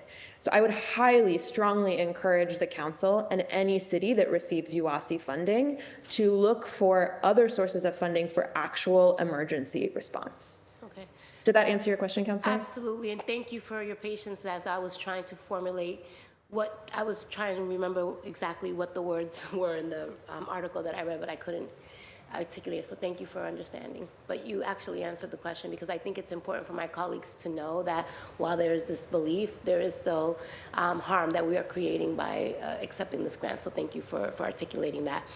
And now, Sarah, you know, I was a parent back in the day, working with some folks in East Boston, and I remember being at the East Boston Library in regards to Orlando's case, and at the time I did not know what we were getting into, and we were dealing with BPS. We were thinking that it was a case of discrimination, and we didn't know what we were getting into, and I cannot believe that this is the case that has really set the stage for a lot of the work that I've done here on the Boston City Council, because of the harm that we continue to cause so many of our Boston Public School students in particular. So can you just talk to us a little bit about how BPS and BPD, there's allegedly they're no longer interacting with each other with ICE. Have you heard of any other cases or anything that we should be mindful of in terms of especially what's happening right now in this climate with ICE and Boston Public Schools and our police department? What type of interaction, if any, can you speak to since the Orlando case, if any? Thank you so much, Counselor. I think, and I appreciate all of your advocacy and your work. I think what's concerning is that we often don't know about these events until after they happen, right? So although Orlando's case stands out as being particularly harrowing and particularly harmful, Orlando is not alone. There certainly are other young people who have been targeted in racial profiling, disproportionately targeting Latina students and sharing their information with the BRIC and with ICE. We know that the BRIC has shared hundreds of BPS school student information with the BRIC over the last 10 years or so. And that should be deeply concerning to all of us. So while they may have officially stated that they're no longer working together, I think that there's every indication that information continues to be shared. And we know that there have been incidents of ICE being at or near Boston Public Schools, or staging activities near or at Boston Public Schools, or in parking lots across the street from Boston Public Schools. The climate of fear and terror that this creates for school children and their families is undeniable and incredibly pronounced. So I unfortunately, even if cooperation does not happen at an official level, it does appear to continue. Thank you. And I'll just, one more thing, Councilor Culpepper, is that recently there was a nail salon in Hyde Park, and the police was there, the FBI, and I just so happened to be on a thread for rapid response and to see if this is a real ICE raid or not. And I went to this space, and the FBI was there, the Boston police was there, and when I arrived on the scene, I was told that it had nothing to do with ICE, but the climate, because there was FBI there, a lot of the women that were inside the nail salon were afraid to open the door. And and the Boston, I had to speak to them. They wouldn't open the door, even though they knew it was Councilor Mejia. They were so afraid. And I'm so glad because they learned not to open up the door regardless of who's on the other side. So I just want to shout out to the Know Your Rights, that people are actually knowing what to do regardless of who's on the other side of the door. But the Boston Police Department was interacting with FBI, even though ICE was not there. So when we're looking at how ICE right now, from what I understand, they do have some relationships and some communication with the FBI. Sarah, I'm not sure if that's beyond your grade level or whatever, but or Ali, can either one of you just talk to us about the role that FBI, ICE agents, and BPD, how they all kind of sometimes are interacting and communicating with each other? Does that exist, yes or no? What? Go ahead. You can go ahead, Ali. I defer to you to start if you want. Maybe that would yes. be for the first panel, but I'm just curious. Because I think what's going to happen, Ali, the reason why I'm asking this question is because the BRIC will come here and try to defend their funds and the reason why they exist. And I want to make sure that any holes that I can poke and any information that we can have will make our advocacy stronger. And so Yes. there is a relationship that I have heard of between FBI, ICE, and Boston Police Department, and how dangerous that could be specifically to our undocumented loved ones. So if you could just talk to me about what that looks like. Yes, I can speak about that in broad strokes, and Brendan on the previous panel and Fatima are really the experts here. There are many ways that information sharing and collaboration and cooperation happen between local police, including BPD, and federal policing agents, including DHS, ICE, Homeland Security investigations, and the FBI, and many others. I'll name a few of them. There's direct contracts, right, a 287G. In the case of Boston and many others, there are also task forces, right, that bring together representatives of the different policing agencies across local, state, federal, sometimes even tribal levels. So for example, the Joint Terrorism Task Force, JTTF, is led by the FBI. It is one of the federal task forces housed at the BRIC, and there's 2 BPD officers, in my understanding, who work from BRIC who are part of that, right? So they're sitting in a room or sitting on a call with FBI agents. Also, just the way that fusion centers, including BRIC, are set up, right, is you have DHS agents from ICE as well as HSI sitting at a desk at BRIC with FBI agents, with BPD agents all together. And it's very hard to document, right, and track how information sharing happens just in conversations, who has access to the other person's computer screen. And then, of course, the very nature of the databases that are being used, the corporate surveillance technology products, platforms that Brendan mentioned. Those are taking data from both private, public, law enforcement sources, putting them together, profiling people, telling stories about people, and spitting that back out to the many different policing agencies that use them. These are just a few ways that collaboration happens. There are certainly others. Thank you. Thank you for that. And I thank Councilor Culpepper for allowing me to go a little over. Thank you, Ali, and thank you, Sarah. I want to turn to our panelists now. And Ali and Sarah, you can stay on. You don't have to get off. I know you said you had a hard 4:30 where you had to get off, but if you want to stay on, you can. And let's move to our panelists, Wendy Lazo and Reverend Annie Gonzalez. You each have 7 minutes to make your opening statement. Hola, buenas tardes. Okay. I'm just going to clarify.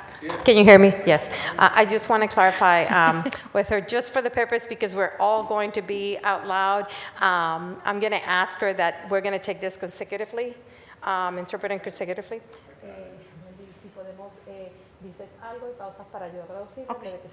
Thank you. Hola, buenas tardes. Mi nombre es Wendy Lazo. Hi, good afternoon. My name is Wendy Lazo. Soy una líder comunitaria y trabajo para la organización Nube, Neighbors United for a Better East Boston. I am a leader in the community, and I work for Nube, Neighbors United for a Better NUBE, which is Neighbors United for a Better East Boston. United for a Better Boston. Okay. Una organización de base que empodera a la comunidad a través de la defensa de los derechos. It's a organization that actually empowered the community, their rights, and their defense. El desarrollo de líderes, acción cívica para que East Boston y sus alrededores sea un lugar más justo. Dale el papel para que ella lo tenga. I think it's probably. Gracias. And she can sit, maybe stand here. Yeah, I think it's probably better. Ella lo tiene ahí. So, Sí. let's see. So the organization, NUBE,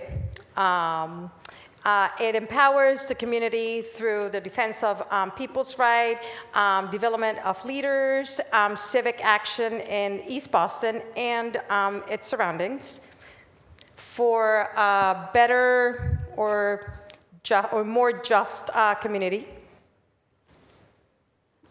Para la comunidad de bajos recursos, de bajos ingresos e inmigrantes como residentes de East Boston y una persona que trabaja en la comunidad, estamos preocupados sobre el programa BRIC. And we support people, low-income people, immigrants, and as a resident of East Boston and someone who works for the community, we are concerned about the BRIC program. Ya que nos sentimos vigilados por un sistema racista, we do feel that we're in surveillance by a racism or racist system. que toma nuestra información para ser compartida por un sistema que no nos quiere aquí. Because they take our information and share it, and this is a system that they don't want us here.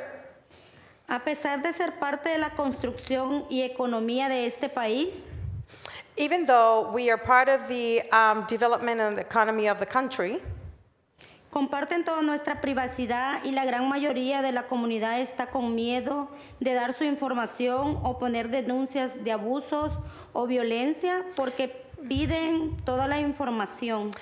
they do share all our private information, and most of us in the community are in fear of actually sharing on our own information, or because all this, the abuse and violence happening in the community. And that is because they're asking about all the information to the police, and then they call us criminals. Porque la policía y el sistema nos llama a todos criminales, terroristas y pandilleros. The police system call us gang members, criminals, and terrorists. Gracias. El BRIC está desde el 2005. Si es verdad que el BRIC está desde el 2005 para cuidarnos, para la seguridad de los terroristas. So if BRIC is here since 2005 to work on our behalf, take care of us. Entonces, ¿por qué no pudieron prevenir los bombazos del 2013 aquí en Boston? Why would they not able to prevent what happened in 2013? Yep. Por lo que pedimos que eliminen el BRIC, no poner más fondos en un programa que está aliado al sistema federal para contribuir a secuestrar y deportar a nuestra gente. So we are asking for you not to continue to fund or contribute with money, right, to a system that it's designed to really come and take us away and return us to our country or deport us to our country. Que el único delito ha sido venir a buscar una mejor vida a este país, que ha sido el causante de mucha inmigración de nuestros países a través de las guerras. So the only wrong thing that we have done is come into this country in search of a better life, which is due to the fact of the war in our own countries. No necesitamos más vigilancia. We don't need more surveillance. No queremos vivir aterrorizados en nuestras comunidades. We don't want to live terrorized in our communities. Queremos que nuestros hijos crezcan con una salud emocional estable, que no sientan temor de estar siendo vigilados. We want our children to grow up with a stable emotional health, that they don't feel that they're being terrored and watched by others. Constantemente, que no tengan que ser separados de sus padres. That they don't have to think that they're going to be separated from their parents. Que estos fondos que quieren invertir en el BRIC, yo les pido como miembro de la comunidad, como madre. As a member of the community and as a mother, I'm asking you that these funds that you want to invest in BRIC, que inviertan estos fondos en trabajos para jóvenes. Maybe you want to invest them in work for the youth. Lo llaman criminales, pandilleros, entonces inviertan en programas para que estos jóvenes no anden en la calle buscando otras cosas. Yeah, they call them gang members, criminals. So why don't we invest the money in the youth so that they're not on the streets trying to look for trouble? Así tendrán unos jóvenes fuertes. That way we can have a strong youth. Que verán la visión de este país de diferente manera. And maybe they will see the mission of this country with a different perspective. Wendy, thank you so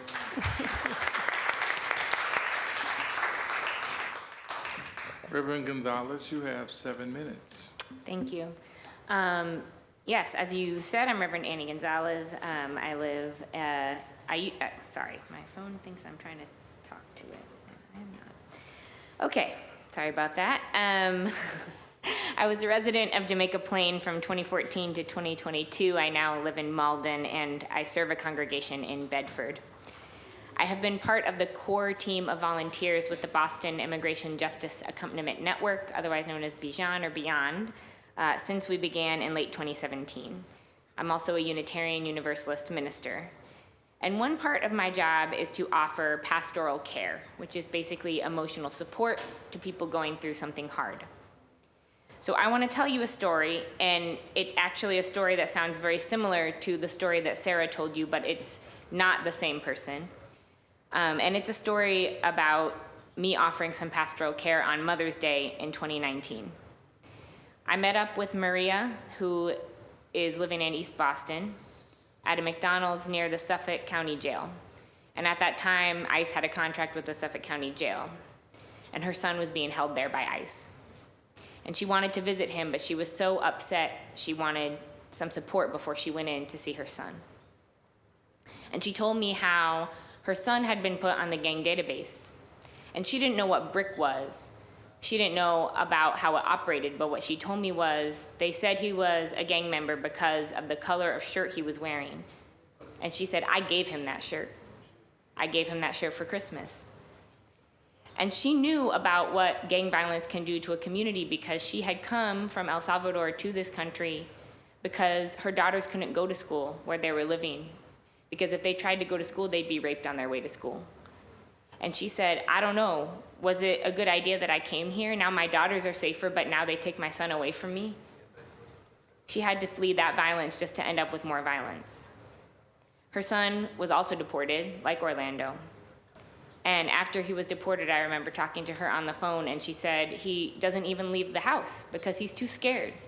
He's too scared by the violence that he could face in El Salvador, and so he was just hiding in his relative's home. This is a kid who grew up in our community, who went to Boston Public Schools. And he had his whole future taken away from him because of the racism and fear-mongering and a shirt that his mom bought him. So this is the story that I know the most intimately about how BRIC has hurt people in Beyond's community, but I know there are others. And I don't know if it was Ermi, who was picked up in Hyde Park in this past year, who's now deported away from his citizen partner. I don't know if it was Edwin, who's from East Boston, who got nabbed on his way to work, a young person deported away from his parents. I don't know if it was Barnsell, who lives in Boston, who called the cops when his husband pulled a knife on him and ended up deported. I don't know for sure what role BRIC played in any of these specific arrests or in the other 97 cases that are in our current database that pertain to Boston residents. Because in Beyond, our database is focused on notes about whether people have a lawyer, whether they have a bond order, if they need court accompaniment, if their wife is facing eviction. We don't ask people to explain how they ended up in ICE, but we just try to help them. So we don't actually know in each specific case whether the Fusion Center, whether the data sharing between DHS and local police and other law enforcement was a direct cause of each of these specific cases, but I'm certain that it has contributed to some of them.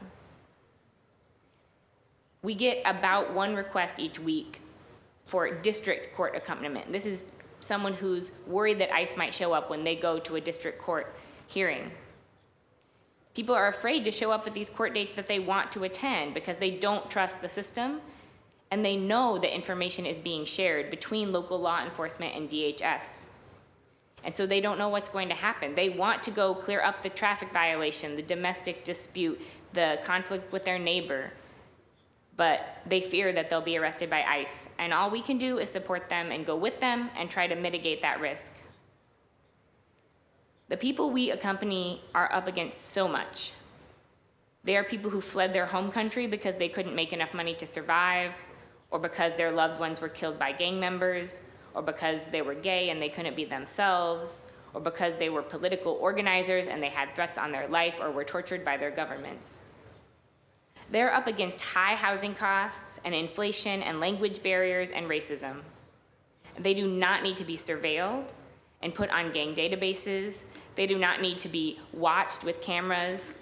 They do not need to be deported back to dangerous places that they left, all in the name supposedly of public safety. That does not keep anybody safe. Thank you.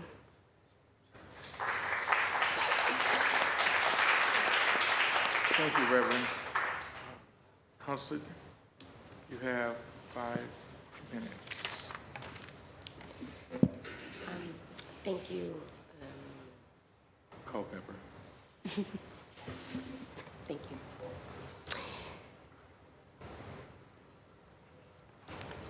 You know, it's for me, I know I'm a politician, but I lead with my heart, and it is very sometimes re-traumatizing to hear this. You know, I talk about the fact that my mom was undocumented when I was growing up, and so this whole notion of living in constant fear is the social and emotional burden and the toll that so many of our immigrant, undocumented, or people who have mixed status, or people who, I became a U.S. citizen through naturalization, and you know, I'm also at risk for being on the hit list to be deported at some point just because of my own political posture. And so there is a lot of fear. And I think it's important for us to acknowledge that while we're here to talk about BRIC and the importance of making sure that the City Council understands the political impact, I also think that the emotional and the moral dialogue has to be part of this conversation too, because those two must exist within this conversation. I always say this is not hard work, this is heart work. And sometimes it's really difficult for legislators to understand the heart of the matter. And I think that that's what you all have done in your testimonies. So thank you for bringing all of that into this space, because it is why we exist in this chamber. It's not to forget who we're here to fight for. So I want to say thank you for that.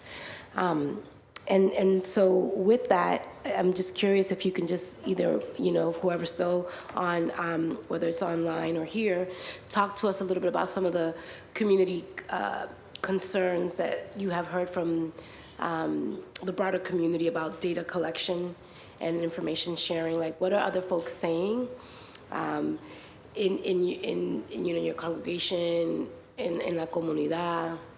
What are some of the things that folks have been sharing with you all around the fear of data collection? ¿Quieres que lo diga en español, Wendy? A mí me gustaría saber, en la comunidad hay tanto miedo hoy en día, todo el mundo tiene miedo.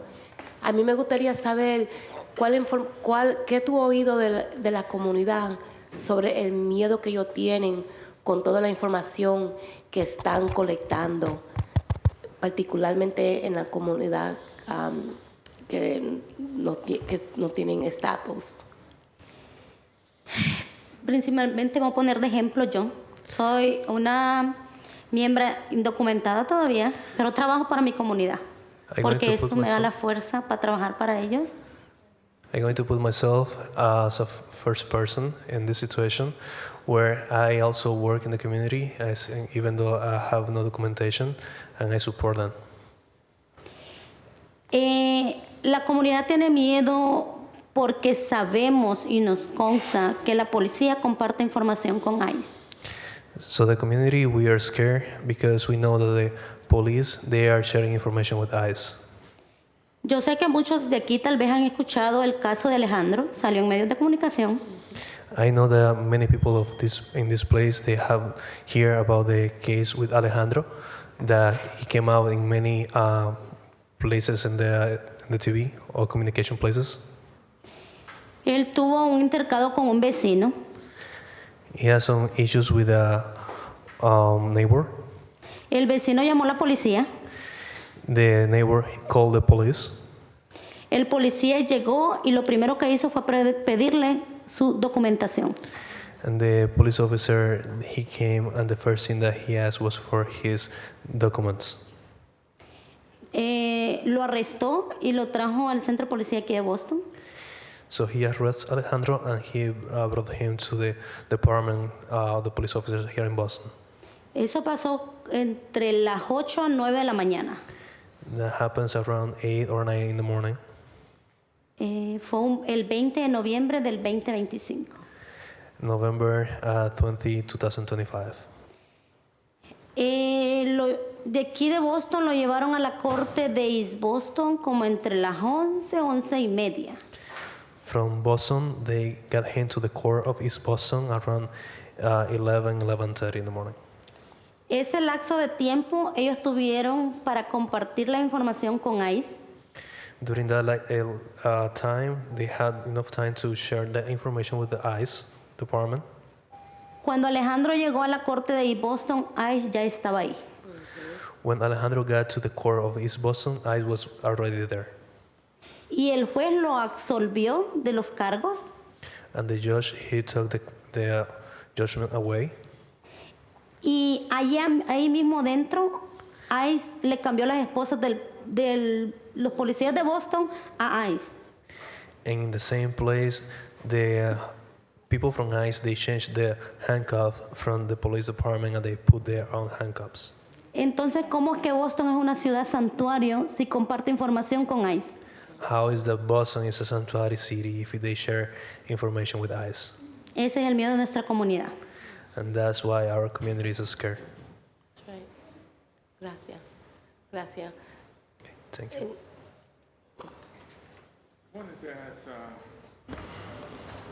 Reverend Gonzalez, I wanted to ask you a question about the organization that you created.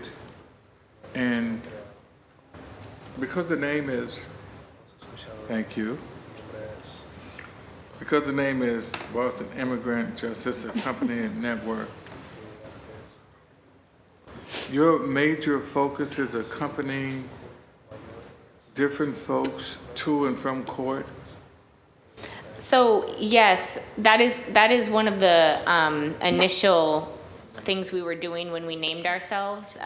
You never know how the future will go, so I think you could now describe us better as the New England, ICE jail support team or something like that. But at the time when we started, it was more focused on Boston, and it was more focused on going with people to court dates and things like that. But we do accompany people to ICE check-ins at the ICE office, as well as district court accompaniment, as well as to their immigration hearings, whether in person or virtual online. And are most of the clients dealing with ICE issues? So yes, we're pretty much we mostly support people who are already detained, because there's not a lot of organizations that support people who are already in ICE jail. So we mostly support people in immigration jail in New England or from Massachusetts, but we also do support community members who are not detained, who might, for example, have a hearing. Someone reached out to me recently and she was like, this is my friend, and his neighbor like took out some kind of complaint against him, and now he's supposed to go to court, but he's so scared because he's undocumented. We do accompany people in those kind of situations as well. And do you always work with them on obtaining counsel? Well, if it's a criminal charge, obviously they have access to a public defender. Right. If it's immigration court, it's very difficult to get an immigration lawyer, but we do have some ability to match people with some pro bono attorneys. And then for civil matters, I don't really know how counsel works, to be honest with you. Great, thank you. We've got one more virtual panelist, Nathan Phillips. And we're going to end this hearing at 5, so we've got about 17 minutes. Nathan will give you 2 of that 17 minutes, and then we'll come back to Councilor Mejia for final questions, and then we'll give our panelists 2 minutes each to make your closing statements, if I can call them that. Thank you. Nathan? Yes, can you hear me? Yes, we can hear you, Nathan. Okay, thank you, Councilor Culpepper, and I also want to thank Councilor Mejia for all of your work on this issue and protecting our immigrant community and all Bostonians. I'm ironically not a resident of Boston, but I'd like to share my experience that connects some dots to the city of Boston, Chelsea, and across the agencies associated with BRIC, including the FBI. I spend about a third of my life in Boston because I teach at Boston University. I'm a professor of ecology there. And the experience I had just a little over a year ago was FBI agents, 2 individuals showed up to my home while I was at work in Boston at Boston University and approached my house, and my wife answered the door and they wanted to know where Nathan was. And I wasn't there, obviously, and my wife said, he's not here. And they said, oh, he must be at work. So they knew I was in Boston. And it was a very disturbing and jaw-dropping experience to have that happen to me. I don't even know why. It may be because I've been politically active. It may be because I have been active on social media in some of the ways that have been mentioned earlier. I have been involved in nonviolent, peaceful civil disobedience before. And so it's puzzling, but I wanted to make the point, particularly for maybe some of the more privileged people. I shudder to think about how our immigrant community members, particularly people of color, have been treated as described earlier. But there may be people who carry some privilege like I do, out in places like Newton, who may buy the line that, you know, law enforcement is here to protect us all, and they're trying to do the best they can. I'm here to say that my experience was that they were bad actors and not to be trusted. And I'm saying that because when I heard them looking for me, I didn't know what to do. And my lawyer actually advised me against this later, gently, but I called the FBI in their Chelsea field office, which I think they refer to as their Boston field office, even though it's in Chelsea. So one of the BRIC communities there in the FBI. And I finally was able to get to an actual live human. And when I asked why and if they were looking for me, they just hung up on me without telling me. It's not clear to us to this day whether the 2 individuals who showed up at my home were both FBI officers, or it was some kind of collaborative effort between a state or local law enforcement plus the FBI. So the whole thing is shrouded in mystery and secrecy, which they could answer. You know, I went to them to figure out, well, what do you want from me? And they operate in the shadows. They're not good actors, and they're not being upfront or truthful about what their intentions are. So for all of the people who may think that they have good intentions and that BRIC is serving the best interests of the city, my personal experience is that that's not the case, and that they're not being honest and forthcoming. So I appreciate all of your efforts to hold them to account and to really disengage and defund BRIC. So thank you so much for taking my testimony. Thank you, Dr. Phillips. We've got 13 minutes left. I'll give Councilor Mejia 3 minutes. I'll give each of our panelists 2 minutes. I'll take 2 minutes myself. And is Professor Phillips still there, or is he gone? Well, I guess he'll have no minutes. Go on, Councilor Mejia. You know, I think this is the beginning of what I hope to be, the beginning of a second conversation. I think that we have an opportunity to unpack this a little bit further, maybe potentially with the administration and some folks from the BRIC, just to kind of what say you now, what you've heard. And I'm not sure where the appetite may be for that. But Fatima, I'll look to you to see if we can host a second hearing. I think that there would be a nice exchange of conversation with BRIC and the commissioner. So hopefully we can make that happen. And I think that given the fact that the mayor and the administration is moving forward with this application, I think having Ali in that hearing would be really helpful to us. I mean, to arm us with real data and real information about how we can, you know, really unpack what we're hearing. And so I would like to invite you all for a second hearing at some point before it's time for us to take that vote. And then I also would, it's not so much I don't have any more questions, but I just want to utilize my time to state that, you know, there's 13 city councilors that represent the city of Boston as a whole. And some of us are district councilors, and they represent very specific neighborhoods.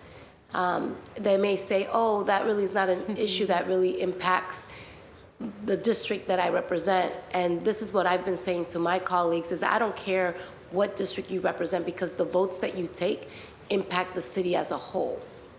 And I think it's really important for you all to understand that narrative, because we're going to have to make sure that all district councilors, regardless of the neighborhoods that they represent, that they understand the impact that they have on the votes that they're taking as it relates to this BRIC funding. So I just want to name that as part of your advocacy, is that all city councilors should be put on notice that their votes impact the city as a whole.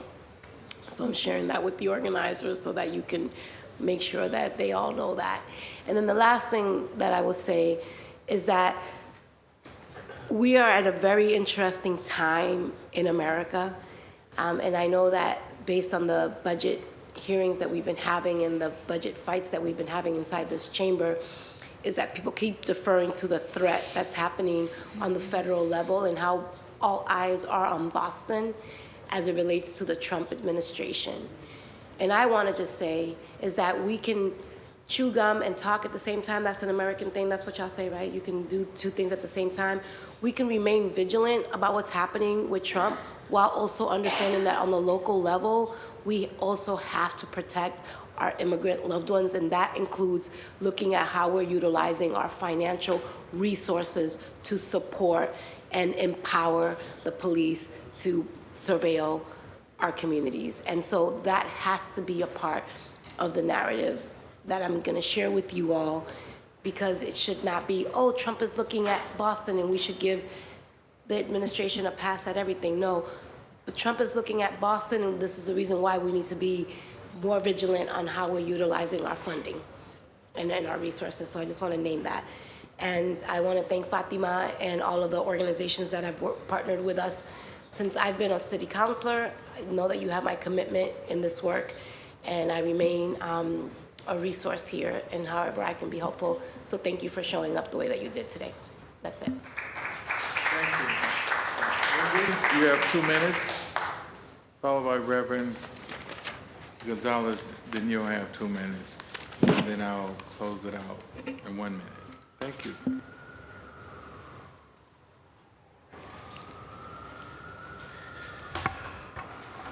gracias por ser la cara de esta ciudad.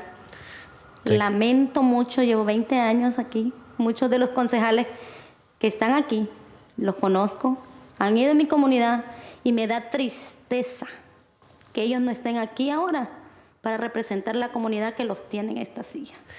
Thank you because you are the face of this, especially in this meeting. And I'm ashamed of all the others that are supposed to be here and taking care of this meeting. I know most of you guys because I've been part of the community for over 20 years.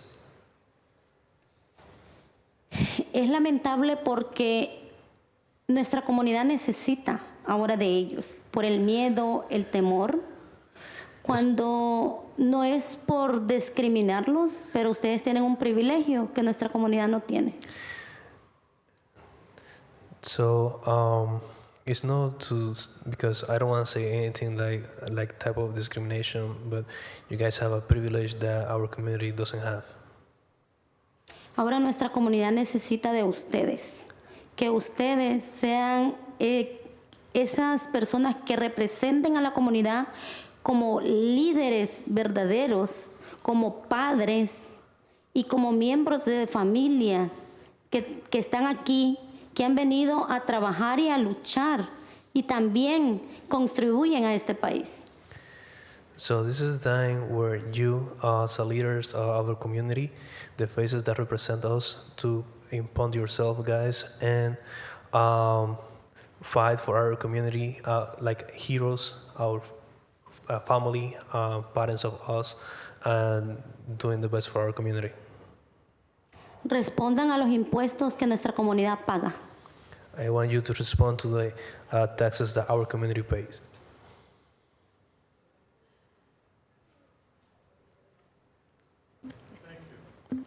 Gracias. You have two. Oops. Wendy, will you finish? Yeah. Reverend, you have 2 minutes. Yes, thank you. Thank you, councilors, for being here, and thank you, Councilor Mejia, for all your work on this subject. I just wanted to actually respond to an earlier question about the fear in the community, and there is a lot of it. But one thing that also breaks my heart is when people trust law enforcement and then they end up in detention, because that does happen as well. Like one of the examples I cited, somebody called the cops because he was facing some violence in his home, thinking that would help him. He ended up being deported. And so it's kind of, you're either living in fear or you're too trusting, but then you get, then you're suffering. So I just think the solution is we gotta get rid of BRIC. We gotta do away with the surveillance and information sharing, because either way, it's a bad situation.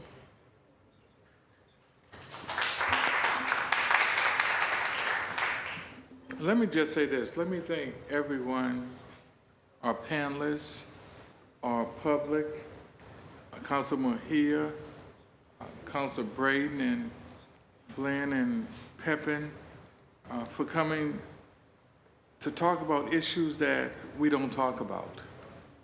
One of the things that I think, if nothing else came out of this hearing, is that Boston has to watch Boston. And if Boston doesn't watch Boston, and we're so focused on Washington, the things that we're focused on in Washington will be happening in Boston. So as a city councilor, I believe that Boston has to keep an eye on Boston. Thank all of you for coming. We'll do it again, and have a great weekend. Bye now. Thank you to the central staff. We couldn't do it without you. Thank you so much.